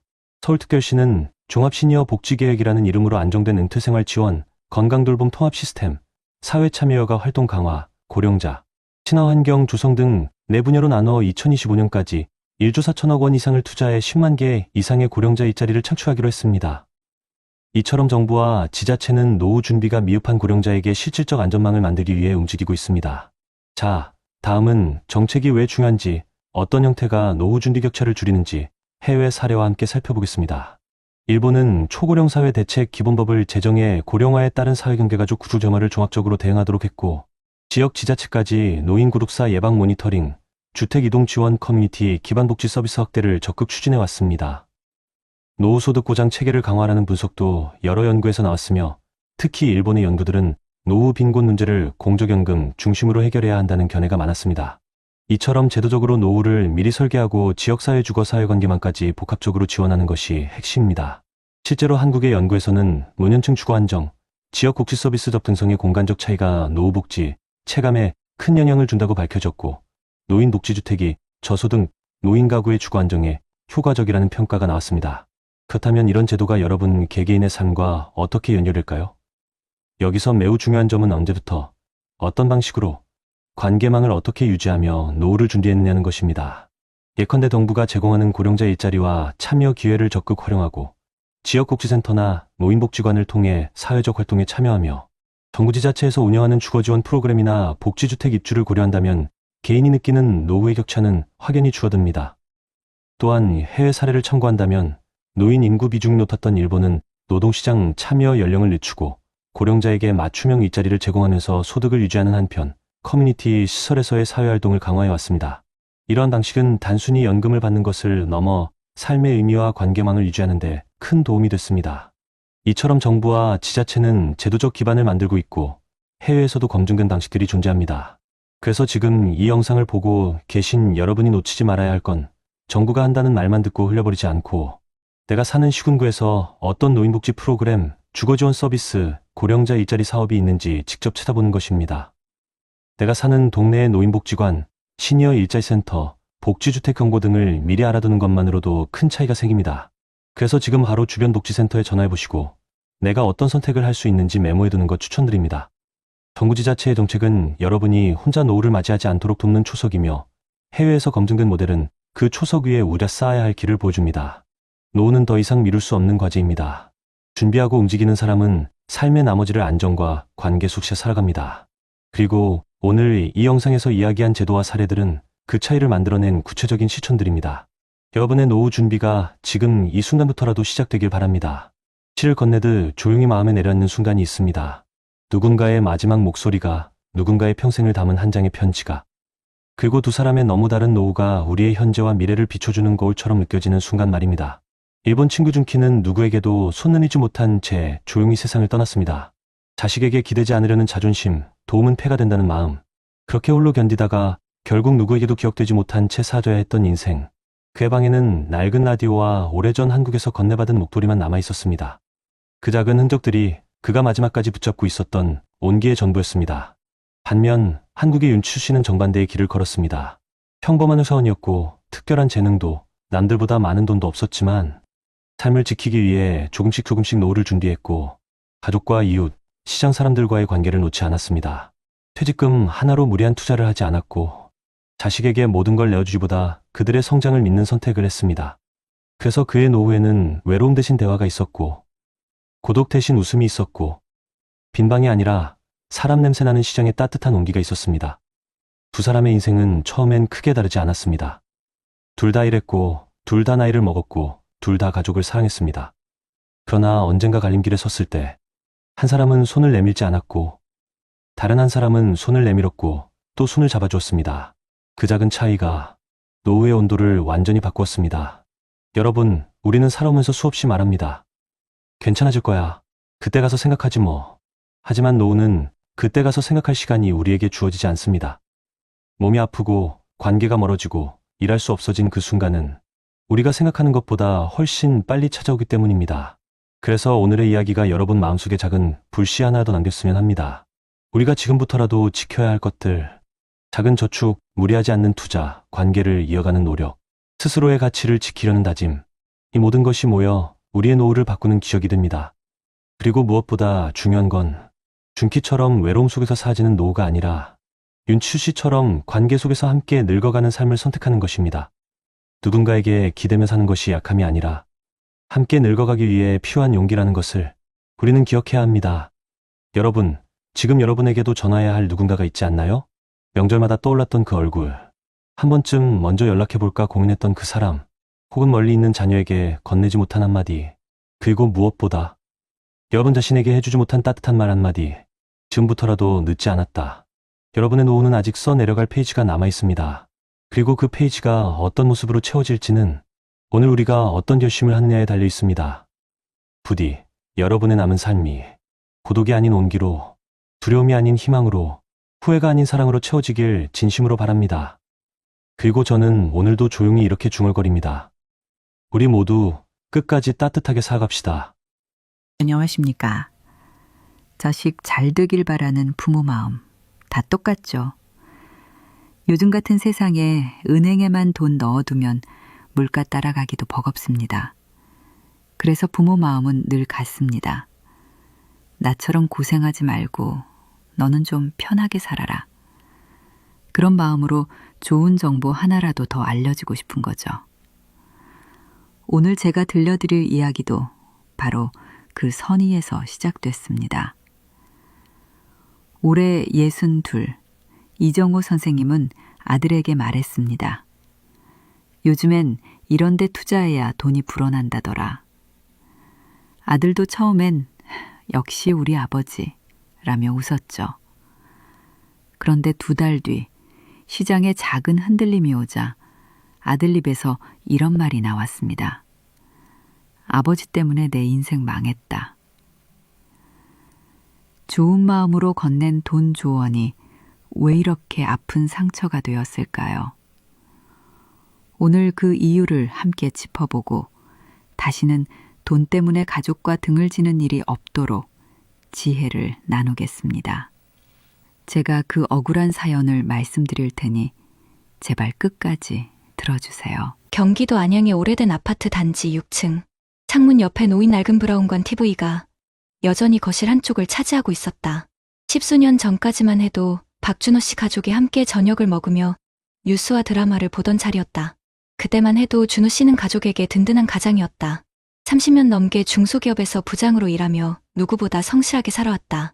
큰 돈은 아니지만 꼬박꼬박 월급을 받아두고 퇴직할 때는 1억 2천만 원의 퇴직금까지 손에 쥐었다. 아내는 여보, 이젠 좀 쉬어도 돼요. 라며 웃었고 아들 민수는 아빠 이제 주식해야지. 요즘 다들 그렇게 돈 불린대요. 라고 말했었다. 처음엔 웃으며 넘겼다. 나는 그런 거 몰라. 괜히 건드렸다가 속만 썩이지. 그는 늘 예금이 최고라고 믿었다.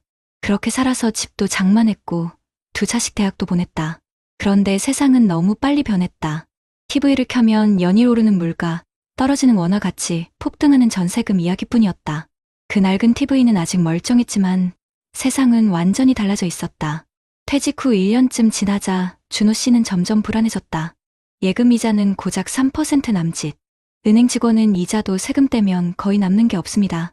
라며 대출 상품을 권했고 동네 사람들은 하나같이 요즘은 ETF나 미국 주식해야 돼요.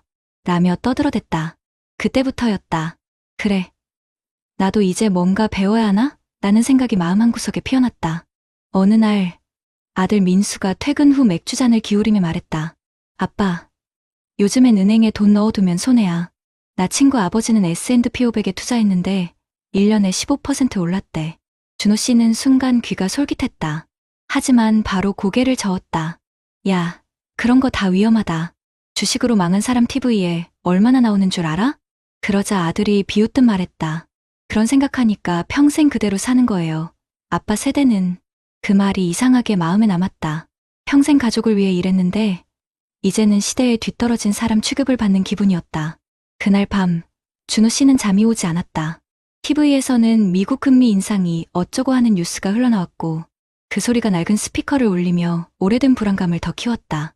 며칠 뒤 그는 스스로 공부를 시작했다. 유튜브에서 ETF 기초 강의를 검색하고 노트에 하나하나 적었다. 분산 투자, 지수 추종, S&P 500. 그 단어들이 아직 낯설었지만 왠지 그 속에 가족의 미래가 있을 것 같았다. 그로부터 한 달 뒤 아들 민수가 말했다. 아빠, 이번에 삼성증권 계좌 하나 만들어 드릴게요. 저랑 같이 하면 돼요. 그냥 월급처럼 매달 조금씩 사면 돼요. 그는 결국 마음을 열었다. 그래, 한번 믿어보자. 퇴직금 중 절반, 6천만 원을 아들에게 맡겼다. 민수는 ETF를 나눠서 매수했고 처음 며칠 동안은 그래프가 오르내릴 때마다 둘이 함께 휴대폰을 들여다보며 웃었다. 봐요, 아빠? 이게 세상이 바뀐 거라니까요. 그때만 해도 그들의 관계는 돈이 아닌 믿음으로 이어져 있었다. 하지만 2025년 봄 예상치 못한 조정이 왔다. 미국 증시가 한 달 만에 8%가량 급락했다. 환율은 다시 1,400원을 넘겼고 뉴스에서는 글로벌 경기 침체 우려가 쏟아졌다. 휴대폰 속 그래프는 연일 붉게 물들었고 계좌에 찍힌 수익률은 마이너스 10%, 마이너스 12%, 마이너스 15%로 내려갔다. 민수야, 이거 괜찮은 거 맞냐? 괜찮아요, 아빠. 지금은 오히려 기회예요. 떨어질 때 더 사야죠. 아들은 태연했지만 준호 씨는 불안했다. 평생 모은 돈이 눈앞에서 사라지는 것 같았다. 그날 밤, 그는 거실 불을 끄고 오래된 TV를 켰다. 전파 잡음이 섞인 화면 속에 기자가 말했다. 주식 투자 손실로 인한 중장년층의 스트레스와 불면증이 증가하고 있습니다. 그 문장을 듣는 순간 준호 씨는 마치 자신을 지목하는 듯한 기분이 들었다. 손에 쥔 리모컨이 덜덜 떨렸다. 며칠 지나도 시장은 회복되지 않았다. 오히려 더 떨어졌다. 퇴직금의 절반이었던 6천만 원은 어느새 5,200만 원으로 줄었다. 준호 씨는 밥을 먹다 말고 가슴이 쿵 내려앉았다. 이거 진짜 괜찮은 거 맞아? 아빠, 장기 투자라니까요. 지금 팔면 손해예요. 근데 왜 이렇게 계속 빠지냐고. 이거 내가 평생 모은 돈이야. 그날 저녁 처음으로 두 사람의 말다툼이 크게 터졌다. 아내가 중간에서 말렸지만 이미 분위기는 얼어붙었다. 식탁 위에 놓인 밥이 식어갔고 그 옆에 오래된 TV에서는 뉴스 앵커가 덤덤히 말했다. 국내 주식시장 연일 하락세 지속. 그 밤 준호 씨는 혼자 TV 앞에 앉아 있었다. 화면 속 기자의 얼굴이 흐릿하게 일그러졌다. 그는 손끝으로 TV 위먼지를 털며 자신에게 중얼거렸다. 좋은 마음으로 시작한 건데 내가 뭘 잘못한 걸까? 그의 시선은 멈춰진 화면 속 숫자들 위를 천천히 훑었다. 빨간 그래프, 퇴직금, 그리고 아버지라는 이름. 그 모든 게 뒤엉켜 가슴 한쪽이 묵직하게 내려앉았다. 그날 이후 집안 분위기는 달라졌다. 아들은 퇴근 후 방으로 바로 들어갔고 아내는 말없이 식탁에 밥을 올려놓았다. 준호 씨는 늘 보던 저녁 뉴스도 켜지 않았다. TV는 여전히 거실에 있었지만 더 이상 켜지지 않았다. 그 속엔 그가 믿었던 세상과 잃어버린 평온이 함께 잠들어 있었다. 그날 이후 준호 씨의 집은 유난히 조용했다. 아들은 퇴근하면 방에 들어가 문을 닫았고 아내는 예전처럼 여보, 밥 식어요라는 말 대신 그저 한숨만 쉬었다. 식탁에 앉아도 세 사람의 대화는 없었다. 밥그릇 부딪히는 소리만 공기를 메웠다. 준호 씨는 어느 날 아들 방 앞에서 잠시 멈췄다. 문틈 사이로 컴퓨터 모니터 불빛이 새어나왔다. 그 속에서 들려오는 낮은 한숨. 그리고 이어지는 말. 내 인생 망했어. 그 한마디가 가슴을 깊게 찔렀다. 그는 문을 두드리지 못했다. 손끝이 떨렸다. 이게 내가 원한 거였나? 평생 가족을 위해 돈을 모았고 노후에도 그들을 걱정했는데 결국 아들 입에서 망했다는 말이 나왔다. 그날 밤 그는 다시 오래된 TV를 켰다. 채널은 잡히지 않고 화면은 자글자글한 잡음만 가득했다. 그 잡음이 마치 자신을 비웃는 소리처럼 들렸다. 며칠 후 상황은 더 나빠졌다. 미국 시장이 또 한 번 출렁이면서 수익률은 마이너스 20%로 떨어졌다. 아들은 더 이상 계좌를 보여주지 않았다. 준호 씨는 하루에도 몇 번씩 휴대폰을 들었다 놨다 하며 고민했다. 지금이라도 팔까 아니면 기다려야 하나? 그의 이마에는 식은땀이 맺혔다. 결국 그는 결심했다. 아들에게 말하지 않고 자신이 직접 증권사 앱을 열었다. 매도 버튼 위에 손가락이 멈췄다. 그때 문이 열리며 아들이 들어왔다. 아빠, 뭐 하세요? 순간 놀란 준호 씨는 얼떨결에 화면을 닫았다. 아무것도 아니야. 그냥 봤어. 그러자 아들이 냉정한 목소리로 말했다. 그냥 내버려 두세요. 아빠가 그렇게 불안할 줄 몰랐어요. 불안하긴 누가 불안하대. 이건 내 돈이야. 내 인생이잖아. 그러니까요.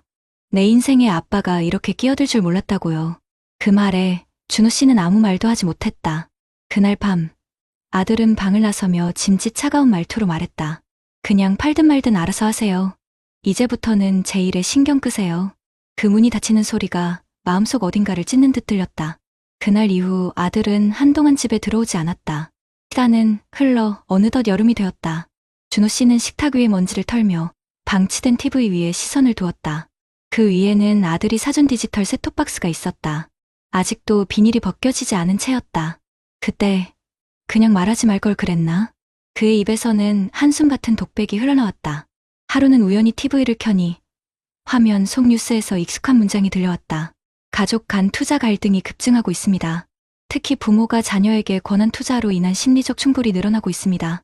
그 순간 준호 씨는 리모컨을 내려놓고 눈을 감았다. 그 목소리가 마치 자신을 향한 판결처럼 들렸다. 그는 그날 이후 아무 말도 하지 않았다. 은행에도 가지 않고 주식 앱도 켜지 않았다. 대신 매일 새벽 집 앞 공원을 걸었다. 햇살이 조금 따뜻해질 무렵 그는 공원 벤치에 앉아 하늘을 바라보았다. 내가 너무 서둘렀던 걸까 아니면 너무 믿었던 걸까? 답은 없었다. 다만 그 바람 속에서 들려오는 새소리가 조금은 마음을 녹였다. 그로부터 2달 뒤 한여름 폭우가 내리던 날이었다. 아들이 집에 돌아왔다.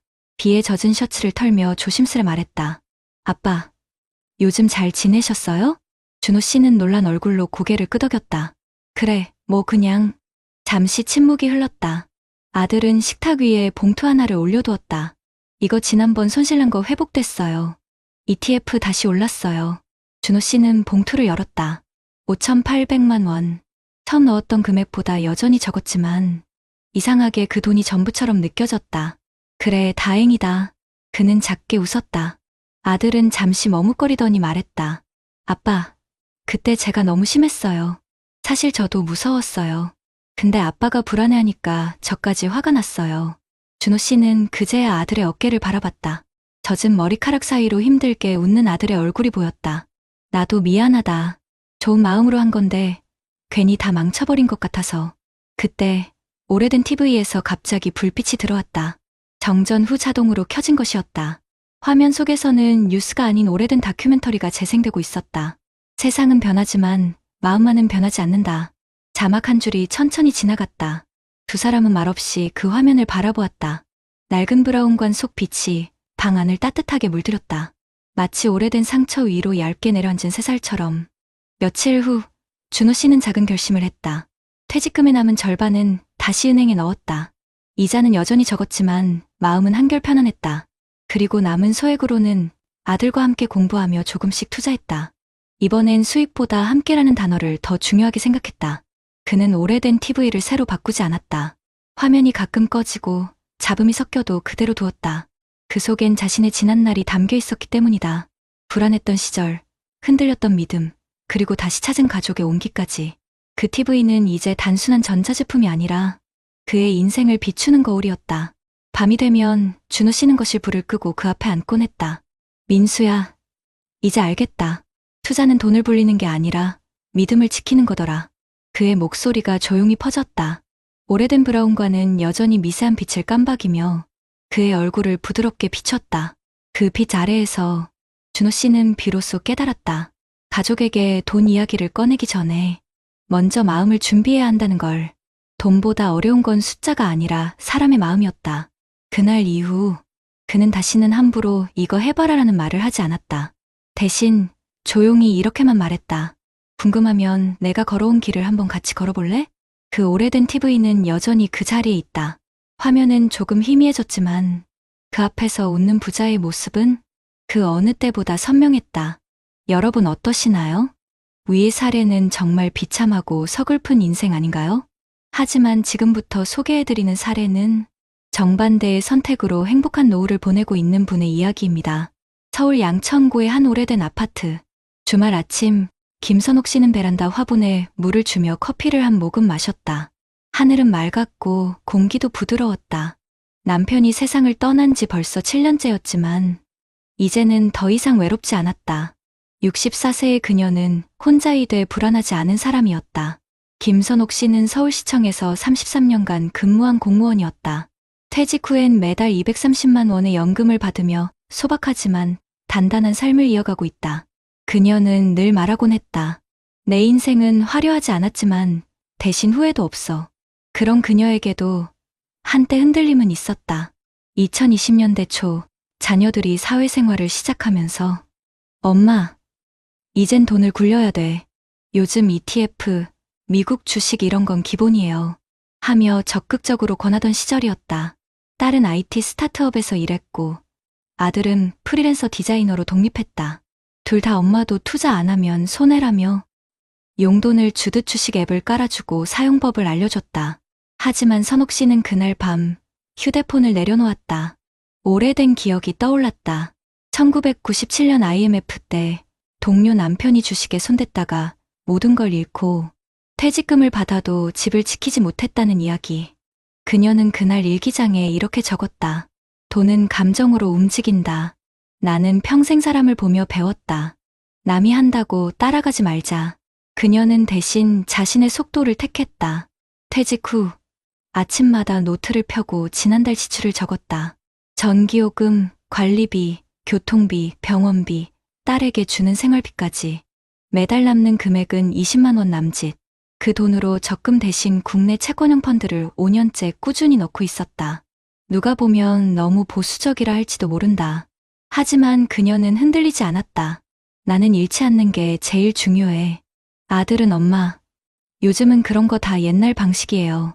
라며 웃었고, 딸은 그래도 조금은 공부해봐요. 다들 그렇게 돈 벌어요. 라며 설득했다. 그럴 때마다 선옥 씨는 부드럽게 말했다. 엄마는 그냥 엄마 방식으로 살래. 대신 내가 힘들 때는 내가 도와줄게. 그녀는 설득하지 않았다. 대신 조용히 행동으로 보여줬다. 2025년 봄, 물가가 다시 치솟고 뉴스에선 국민연금 고갈 시점 앞당겨질 듯이라는 말이 흘러나왔다. 사람들은 불안했다. 마트 물가가 오르고 집값도 불안정했다. 주변 친구들은 모두 입을 모았다. 이제 연금으로만은 안 돼. 뭐라도 해야 돼. 하지만 선옥 씨는 다르게 생각했다. 이럴 때일수록 흔들리면 진짜 잃어. 그녀는 매달 정해진 시간에만 지출하고 남은 돈으로는 식물과 책 그리고 사람을 샀다. 즉, 관계를 투자한 것이다. 퇴직 후에도 시청 선배들과 함께 작은 독서 모임을 만들었고 동네 복지관에서 무료 회계 자원봉사를 시작했다. 매달 3만 원씩 모여 커피 한 잔을 나누는 모임이었지만 그녀는 거기서 가장 큰 안정감을 느꼈다. 돈은 나누면 줄지만 신뢰는 나누면 커져요. 그녀가 늘 입버릇처럼 하던 말이었다. 그녀에게도 한 번의 시험은 있었다. 2024년 말 아들이 투자한 코인 값이 반토막이 났다는 소식이었다. 아들은 새벽에 전화해 울먹였다. 엄마, 나 어떡하지? 이거 다 날린 거야. 그녀는 잠시 침묵했다가 말했다. 괜찮아. 너는 돈을 잃은 게 아니라 교훈을 산 거야. 다음엔 천천히 해보자. 그리고는 통장에 있는 돈 일부를 송금했다. 힘들 땐 잠깐 기대도 괜찮다는 마음이었다. 아들은 그날 이후 더 이상 엄마에게 투자 얘기를 하지 않았다. 대신 엄마는 어떻게 그렇게 마음이 편해요? 라고 물었다. 그녀는 웃으며 대답했다. 나는 욕심이 없는 게 아니라 내 한계를 아는 거야. 그녀의 하루는 여전히 단순했다. 아침엔 커피, 점심엔 복지관 봉사, 저녁엔 라디오와 함께 손뜨개를 했다. 휴대폰에는 시세 확인 앱이 아닌 건강 걷기 기록 앱이 깔려 있었다. 가끔 친구들이 물었다. 야, 너는 왜 그렇게 여유롭냐? 그녀는 늘 같은 대답을 했다. 내가 움직이는 돈보다 돈이 나를 흔들지 않게 만든 게 비결이지. 그날 밤, 거실 벽에 걸린 오래된 시계를 바라보며 그녀는 조용히 미소 지었다. 그 시계는 남편이 생전에 사준 것이었다. 지금도 1초의 오차 없이 정확히 돌아가고 있었다. 그녀의 삶도 그랬다. 조용하지만 흐트러짐 없이 흘러가고 있었다. 그녀는 늘 말한다. 행복은 수익률이 아니라 마음의 안정률로 측정되는 거예요. 2025년 여름, 전국이 폭염으로 뜨겁던 어느 날, 김선옥 씨는 시청 후배에게서 전화를 받았다. 선배님, 뉴스 봤어요? 미국 주가 또 폭락했대요. 코인도 완전히 박살났대요. 그녀는 잠시 웃으며 말했다. 그래? 나는 잘 몰라. TV를 잘 안 보거든. 그날 오후, 복지관 회계봉사를 마치고 돌아오는 길, 길모퉁이에 있는 카페에서는 사람들이 모여 휴대폰을 들여다보고 있었다. 한숨, 짜증, 그리고 걱정 섞인 목소리들이 이어졌다. 이거 이제 다 망한 거 아니야? 퇴직금 날렸어. 그녀는 그들의 얼굴을 보며 조용히 생각했다. 참 사람 마음은 다 비슷하구나. 돈이 흔들릴 때 마음도 함께 흔들리네.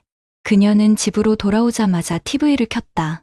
화면에는 개미 투자자들 손실폭 확대라는 자막이 떴다. 그 순간 선옥 씨의 눈길은 벽에 걸린 오래된 시계로 옮겨갔다. 초침은 여전히 일정한 속도로 흘렀다. 그래, 세상은 흔들려도 나는 내 속도로 가면 돼. 그녀는 TV를 끄고 창문을 열었다. 창문 너머로 이웃집 아이들의 웃음소리가 들려왔다. 그 소리가 그 어떤 투자 수입보다 따뜻했다. 며칠 뒤, 딸 혜정이 집에 찾아왔다. 엄마, 나 요즘 너무 힘들어요. 회사에서 구조조정이 있었다고 했다. 퇴직 위로금이 나왔지만 마음이 불안해서 잠을 못 잔다고 했다. 나도 이제 투자라도 해야 하나 싶어.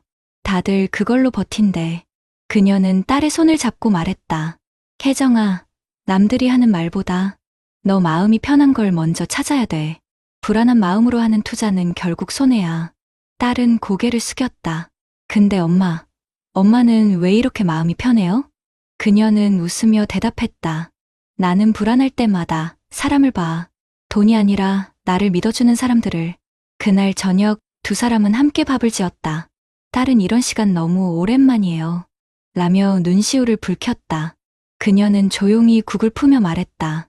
돈이 많으면 마음이 편할 줄 알았는데 사람이랑 밥 한 그릇 나누는 게 훨씬 든든하더라. 가을이 되자 세상은 여전히 불안했다. 연금 개혁 논의가 한창이었고 물가가 또 올랐다. 동네 마트엔 가격 인상 안내문이 붙었고 은행 창구 앞엔 대기표를 든 사람들이 줄을 섰다. 하지만 선옥 씨의 표정은 여전히 평온했다.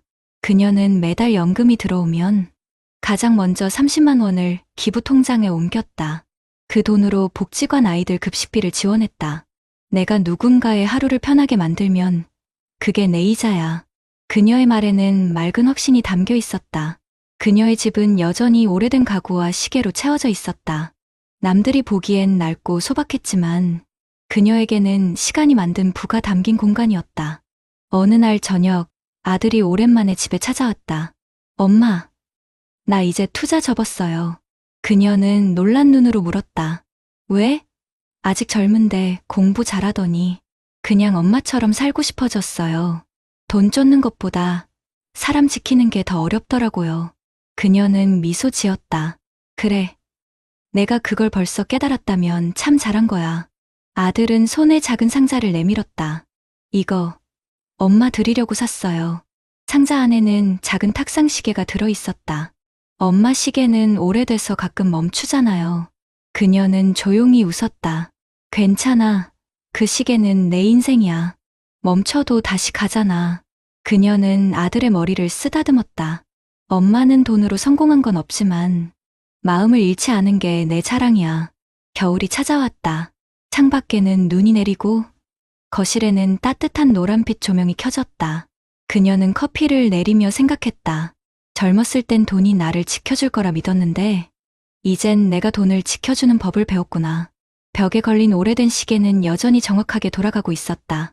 그 초침 소리와 함께 그녀의 하루도 단정하게 흘러갔다. 그녀는 가끔 자신을 찾아오는 후배들에게 이렇게 말한다. 투자는 타이밍이 아니라 마음이에요. 남이 불안할 때 웃을 수 있으면 그게 진짜 부자죠. 그리고 마지막 일요일 저녁, 그녀는 손뜨개로 만든 작은 머플러를 정리하며 조용히 일기장을 꺼냈다. 거기엔 이런 문장이 적혀 있었다. 나는 누군가를 설득하지 않았다. 대신 매일 내 삶을 조금씩 단단히 쌓아 올렸다. 그게 내 인생의 복리였다. 그녀는 펜을 내려놓고 잠시 벽에 시계를 바라보다가 스스로에게 속삭였다. 그래, 오늘도 수익이 났네. 마음이 흔들리지 않았으니까. 그녀의 집엔 화려한 가구도 고급 차도 없었다. 하지만 매일 저녁 창문을 통해 들어오는 노을빛은 세상 그 어떤 주식보다 값지고 안정적인 수익이었다. 그녀의 삶은 우리에게 조용히 말해준다. 가족을 설득하지 않아도 괜찮습니다. 결국 조용히 자신을 믿는 사람이 가장 단단해집니다. 여러분, 현실이 이렇게 힘든 가운데 통계와 연구가 우리에게 던지는 메시지를 함께 보실까요? 먼저 대한민국 사회의 고령화 구조부터 살펴야 합니다. 한국의 노인 부양비, 즉 일하는 세대가 부양해야 하는 노인 인구의 비율은 2025년 기준 약 29명으로 과거보다 약 5배 가까이 증가했습니다. 이 수치는 단순히 노인이 많아졌다는 뜻이 아닙니다.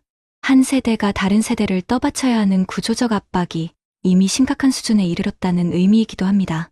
이제는 개인의 노후 준비가 아닌 사회 전체의 생존 문제로 이어지고 있는 것이죠. 그리고 지금 세대의 투자 패턴을 보면 놀라운 점이 있습니다. 최근 통계에 따르면 50대 이상 중장년층이 보유한 주식 규모가 전체 개인 주식 보유의 대부분을 차지하고 있습니다. 즉, 예전처럼 이 세대가 예금만 고집하는 시대는 끝났습니다. 이미 상당수의 중장년층이 주식과 ETF, 부동산 리츠 등 다양한 자산에 참여하고 있으며 그만큼 투자로 인한 손실이나 심리적 충격, 가족 간 갈등도 커질 수밖에 없는 상황입니다. 하지만 이런 흐름 속에서 중요한 건 단순히 투자를 하느냐 마느냐가 아닙니다. 바로 금융 문해력, 즉 금융을 이해하고 위험을 판단하는 능력의 차이입니다. 국내외 연구 결과를 보면 금융 문해도가 높은 사람일수록 은퇴 준비가 잘 되어 있고 저축, 연금 이해도 자산 운용 측면에서 더 적극적이고 안정적이라는 결과가 반복적으로 보고되고 있습니다. 반면 금융 문해력이 낮은 사람들은 위험을 과소평가하거나 반대로 지나치게 두려워하는 경향을 보입니다. 결국 정보를 얼마나 알고 있느냐가 아니라 그 정보를 어떻게 이해하느냐가 미래를 결정짓는 셈입니다. 특히 한 연구에서는 금융 문해 항목 중 위험 이해 부문에서 평균 정답률이 30%대에 불과하다는 결과가 나왔습니다. 이는 많은 사람들이 여전히 돈의 흐름과 위험 구조를 명확히 인식하지 못한 채 투자 결정을 내린다는 의미입니다. 결국 가족이나 지인에게 투자 조언을 할 때 이러한 정보 격차가 감정의 충돌로 이어지기 쉽다는 걸 보여주는 대목이기도 합니다. 또 다른 해외 연구에서는 금융 문해도를 높인다고 해서 반드시 투자 성과나 자산 증가로 이어지는 것은 아니라는 흥미로운 결과도 있었습니다. 단순히 지식을 아는 것과 실제로 그 지식을 행동으로 옮기는 것은 전혀 다른 문제라는 것이죠. 즉, 투자에 대한 이해만으로는 안정된 노후를 만들 수 없으며 마음의 안정과 꾸준한 습관, 신중한 태도가 함께해야 한다는 뜻입니다. 이제 국내 현실을 살펴볼까요? 현재 대한민국의 중장년층은 단순히 투자 불안뿐 아니라 구조적인 소득 감소 문제에도 직면해 있습니다. 한 통계에서는 중장년 자영업자 중 약 70% 이상이 월 소득 100만 원 미만이라고 나옵니다. 이 수치는 일을 해도 버티기 어려운 시대임을 보여주는 상징적인 장면입니다. 물가가 오르고 실질 소득이 줄고 의료비와 생활비가 늘어나면서 이제는 단순히 돈을 버는 게 아니라 돈을 지키는 법을 아는 것이 더욱 중요해졌습니다. 또 다른 연구에서는 한국인의 평균 유효, 은퇴 연령이 70세 전후라는 분석도 나왔습니다. 이는 곧 퇴직 후 약 20년 이상이 경제적으로 불안정한 시기를 보내야 한다는 의미입니다. 길어진 인생, 길어진 은퇴 기간 속에서 투자나 연금만으로 생계를 유지하기엔 한계가 있습니다. 그래서 전문가들은 한결같이 말합니다. 이제 노후는 자산의 크기보다 안정의 지속성이 중요하다. 이와 같은 통계와 연구 결과들이 보여주는 건 분명합니다. 금융 문해력, 경제 구조, 가족 관계, 심리적 안정성, 이 네 가지가 노후의 행복을 결정짓는 핵심 축이라는 것입니다. 투자를 강요하거나 조언으로 설득하려는 세대와 조용히 실천하며 스스로 길을 찾아가는 세대의 차이는 결국 여기에서 비롯됩니다. 지식의 차이가 아니라 태도의 차이, 불안을 쫓느냐, 혹은 마음의 균형을 지키느냐의 차이. 여러분, 지금 이 시대를 살아가는 50대, 60대, 70대에게 필요한 건 더 많은 정보가 아니라 자신의 속도일지도 모릅니다. 빠른 선택보다 올바른 선택, 크게 벌기보다 오래 지키는 힘. 통계가 말하는 건 결국 숫자가 아니라 숫자 뒤에 숨은 사람들의 삶의 이야기입니다. 그리고 그 이야기는 우리 모두가 살아가는 오늘의 현실이기도 합니다. 이렇듯 데이터를 들여다보면 한 가지 사실이 명확해집니다. 조용히 실천하며 자신을 단단히 세운 사람들이 결국 가장 안정적인 노후를 맞이한다는 것. 그들의 공통점은 화려한 수익이 아니라 꾸준한 습관과 명확한 기준이었습니다. 반대로 불안과 조급함에 휘둘린 사람들은 투자뿐 아니라 관계까지 무너지는 경우가 많았습니다. 그 차이는 한순간의 선택에서 시작되었지만 결과는 인생 전체를 바꾸어 놓았습니다. 이제 여러분의 선택만 남았습니다. 돈의 흐름보다 더 중요한 건 마음의 방향입니다. 통계가 그리고 수많은 사람들의 경험이 그것을 증명하고 있습니다. 여러분, 그렇다면 이제 우리가 함께 나아가야 할 길을 이야기해 보겠습니다. 전문가들은 금융 문해력 강화와 제도 기반 확충이야말로 가족 간 투자 갈등과 노후 불안을 줄이는 핵심 축이라고 말합니다. 국내에선 이미 정부와 지자체가 지역 주민을 대상으로 한 지역 금융 교육 및 컨설팅 사업을 시작했습니다. 행정안전부는 지역금융 협력 모델 집중관리 사업을 통해 지자체와 금융기관이 연계하여 주민 대상 금융교육을 시행하고 맞춤형 상담도 병행하는 프로그램을 운영하고 있습니다.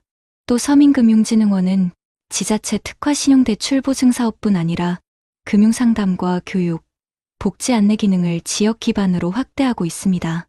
이처럼 정부 지자체가 교육상담, 제도, 연결망 구축을 동시에 가져가려는 움직임이 보입니다. 또한 국내 금융감독원 산하 이 금융교육센터에서는 온라인 금융교육 콘텐츠를 제공하고 있으며 해당 콘텐츠들은 인증 제도를 통해 교육 품질을 관리하고 있기도 합니다. 이처럼 교육과 제도가 결합된 접근은 국내 현실을 고려할 때 매우 의미 있습니다. 그러나 해외 사례들도 참고할 만합니다. 예를 들어 몇몇 국가에서는 자동가입 자동적립 방식의 퇴직저축 계좌 제도를 도입해 놓고 근로자가 따로 가입하지 않아도 기본 연금저축이 쌓이도록 설계한 제도를 운영하고 있습니다. 또 칠레에서는 타깃 데이트 펀드 타지 데이트 펀드와 같은 연령별 포트폴리오 조정형 펀드를 연금제도에 연계하는 방식도 실험 중입니다. 이런 방식은 가입자 개별의 투자 판단 부담을 줄여주고 위험을 세대별 연령대별로 분산시킬 수 있습니다. 공공연금 시스템의 일정 부분을 시장투자식 구조와 혼합하는 혼합형 연금 시스템도 학계에서 제한되는 모델로 기존 공적연금과 개별 투자형 기금을 일부 결합해 수익을 나누면서 안정성도 확보하는 구조입니다. 이처럼 제도 설계 단계에서 기본소득형 안정망을 유지하면서도 투자 유인을 추가하는 방식이 해외에서 점검되고 있습니다. 그렇다면 우리 사례 속 인물들 입장에서 어떤 조합이 바람직할까요? 우선 정부와 지자체는 중장년층과 노년층을 위한 맞춤형 금융기초교육 프로그램을 무료 또는 저비용으로 제공해야 합니다. 예컨대 지역 커뮤니티 센터, 복지관, 경로당 등 생활터전과 가까운 장소에서 매월 정기 금융강좌 10일 상담 데스크를 운영하고 교육 이수자에겐 소액 투자, 체험 기회를 지원하는 방식이 가능합니다. 또한 이러한 교육은 단순히 용어 설명이 아닌 위험의 구조, 감정 대처 전략, 가족 간 의사소통 방식 등 실제 사례 중심 교육이 되어야 합니다. 두 번째로 지자체 차원에서 소액 맞춤형 투자 지원 제도를 도입할 수 있습니다.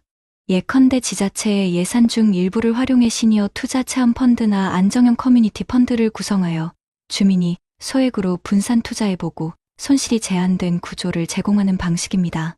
이렇게 하면 노년층이 실제 투자 경험을 쌓을 기회를 얻으면서도 위험 관리는 제도적으로 보완될 수 있습니다. 또 정부 차원에선 국민연금과 같은 공적연금 시스템을 보완할 수 있도록 가입자에게 예상연금액, 추가 준비금 필요성 등을 시각화한 연금 계산서와 시나리오 분석서를 정기적으로 발송하고 개인별 재무 설계 안내를 자동 제공하는 시스템을 갖추는 것이 중요합니다.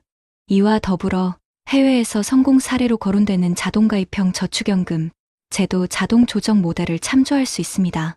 예컨대 어떤 나라에서는 근로자가 자동으로 연금 적립 계좌에 가입되며 별도 탈퇴하지 않는 한기본 납부가 이뤄지게 설계해 두었습니다. 이 제도는 사람들이 가입 여부를 망설이는 시간 비용을 줄이고 자연스럽게 자산 형성 습관을 유도하는 역할을 합니다. 또 칠레 사례처럼 타깃 데이트 펀드를 연금 포트폴리오에 도입해 나이가 들수록 위험 자산 비중이 자동으로 줄어드는 구조를 연금 시스템에 포함하는 나라들도 있습니다. 이러한 해외 제도를 우리 제도 환경에 맞게 참고해 설계한다면 금융 지식이 부족한 노년층도 무리 없이 안정형 자산에 접근할 수 있게 됩니다. 마지막으로 교육제도 투자 지원이 제대로 작동하도록 정책 사각지대 점검 체계가 필요합니다. 예컨대 지자체나 중앙정부는 매년 금융 갈등 민원 사례나 고령층 투자 실패 사례를 수집하고 분석해 어떤 교육 프로그램이 실효성이 있었는지 피드백하고 개선해 나가는 시스템이 있어야 합니다. 이처럼 교육 제도 지원 피드백의 선순환 구조가 갖춰질 때 앞서 소개했던 두 사례 속 인물들이 겪은 비극과 반전은 정책 수준에서 예방 가능해집니다. 전문가들이 강조하는 건 이것입니다. 노후 준비는 개인의 몫이면서도 사회적 책임이다. 제도가 튼튼해야 개인의 선택이 흔들리지 않는다. 그리고 지금 우리가 할 수 있는 건 작은 제안을 현실 정책으로 옮기는 일입니다. 여러분도 이 이야기를 주변에 공유해 주세요. 정책의 변화가 결국 우리 각자의 삶을 지켜줄 기반이 됩니다. 가만히 손을 내밀면 누군가의 따뜻한 체온이 느껴진다. 돈은 식지만 마음은 남는다. 서로를 믿는 마음 하나로도 우리는 여전히 살아갈 이유가 있다. 여러분, 오늘의 두 이야기를 들으시면서 어떤 생각이 드셨나요? 한 사람은 사랑으로 시작했지만 조급함으로 인해 가족과 멀어졌고, 또 다른 한 사람은 조용한 믿음으로 자신과 세상을 지켜냈습니다. 두 사람 모두 같은 시대를 살았고 같은 세월을 건넜지만 결과는 전혀 달랐습니다. 박준호 씨는 퇴직 후 불안함을 채우려 했습니다. 자식을 위하는 마음이었지만 내가 옳다는 확신이 점점 커져 결국 가족의 대화마저 다치게 만들었죠. 평생 모은 돈보다 그가 잃은 건 마음의 거리였습니다. 오래된 TV 앞에서 혼자 남아 조용히 내가 뭘 잘못한 걸까라고 되묻던 그의 목소리는 어쩌면 우리 모두의 내면에 남아있는 두려움일지도 모릅니다. 반면 김선옥 씨는 다르게 살았습니다. 누구를 설득하지 않았고 누구의 방식을 강요하지도 않았습니다. 대신 자신만의 속도로 자신이 감당할 수 있는 삶을 택했죠. 그녀의 방 안에는 시끄러운 그래프 대신 묵묵히 돌아가는 오래된 시계가 있었습니다. 초침은 천천히, 그러나 단 한 번도 멈추지 않았습니다. 그 시계처럼 그녀의 삶도 흔들리듯 부서지지 않았죠. 이 두 사람의 삶은 우리에게 묻습니다. 당신은 지금 무엇을 믿으며 살아가고 있나요? 우리가 살아가는 세상은 점점 불안해지고 있습니다. 물가가 오르고 연금은 줄어들고 뉴스는 매일같이 투자 실패, 은퇴 불안을 이야기합니다. 그래서 사람들은 점점 더 조급해지고 돈이 전부인 세상처럼 느껴지기도 합니다. 하지만 오늘 이야기의 끝은 우리에게 이렇게 말하고 있습니다. 돈보다 중요한 건 마음의 온도다. 조용히 자신을 믿고 자신이 할 수 있는 만큼만 하는 것. 그 단순한 진리가 가장 깊은 평안을 가져옵니다.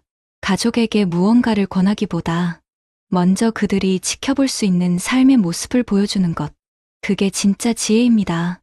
여러분, 행복한 노후란 화려한 통장이 아니라 마음이 부서지지 않는 삶입니다. 박준호 씨가 잃은 건 돈이었지만 그보다 더 큰 것은 서로에 대한 신뢰였죠. 그리고 김선옥 씨가 얻은 건 수익률이 아닌 마음의 이자였습니다. 조용히 쌓은 신뢰, 나눔, 그리고 평온함. 그것이 결국 인생의 복리이자 진짜 부의 형태입니다. 우리도 그렇게 살았으면 좋겠습니다. 누군가의 조언이 아닌 내 안의 목소리에 귀 기울이며 조급함 대신 신중함으로, 불안 대신 따뜻한 믿음으로 하루하루를 채워가길 바랍니다. 여러분, 혹시 지금도 마음 한켠이 불안하신가요? 이 나이에 다시 시작해도 될까? 내가 너무 뒤처진 건 아닐까? 그런 생각이 들 땐 이 문장을 기억해 주세요. 가만히 멈춰서면 보이는 게 있습니다. 그리고 그 자리에서 다시 걸어가면 인생은 언제든 새로워집니다. 우리는 이미 많은 것을 잃어보았고 또 그만큼 얻어보았습니다. 남은 인생은 남이 정해주는 수익이 아니라 내가 만들어가는 행복의 곡선이어야 합니다. 지금 이 순간부터라도 조용히, 그러나 꾸준히 나 자신을 믿고 걸어가면 됩니다. 그 길 끝엔 반드시 평온이 기다리고 있을 겁니다. 오늘 영상이 여러분께 작은 위로가 되었기를 바랍니다. 돈보다 소중한 것, 가족보다 먼 것이 없는 인생을 살아가길 바랍니다. 그리고 우리 모두 김선옥 씨처럼 조용히 웃을 수 있는 그날을 위해 한 걸음씩 천천히 나아가 보겠습니다. 여러분, 오늘도 수고 많으셨습니다. 당신의 저녁이 따뜻하기를 바랍니다.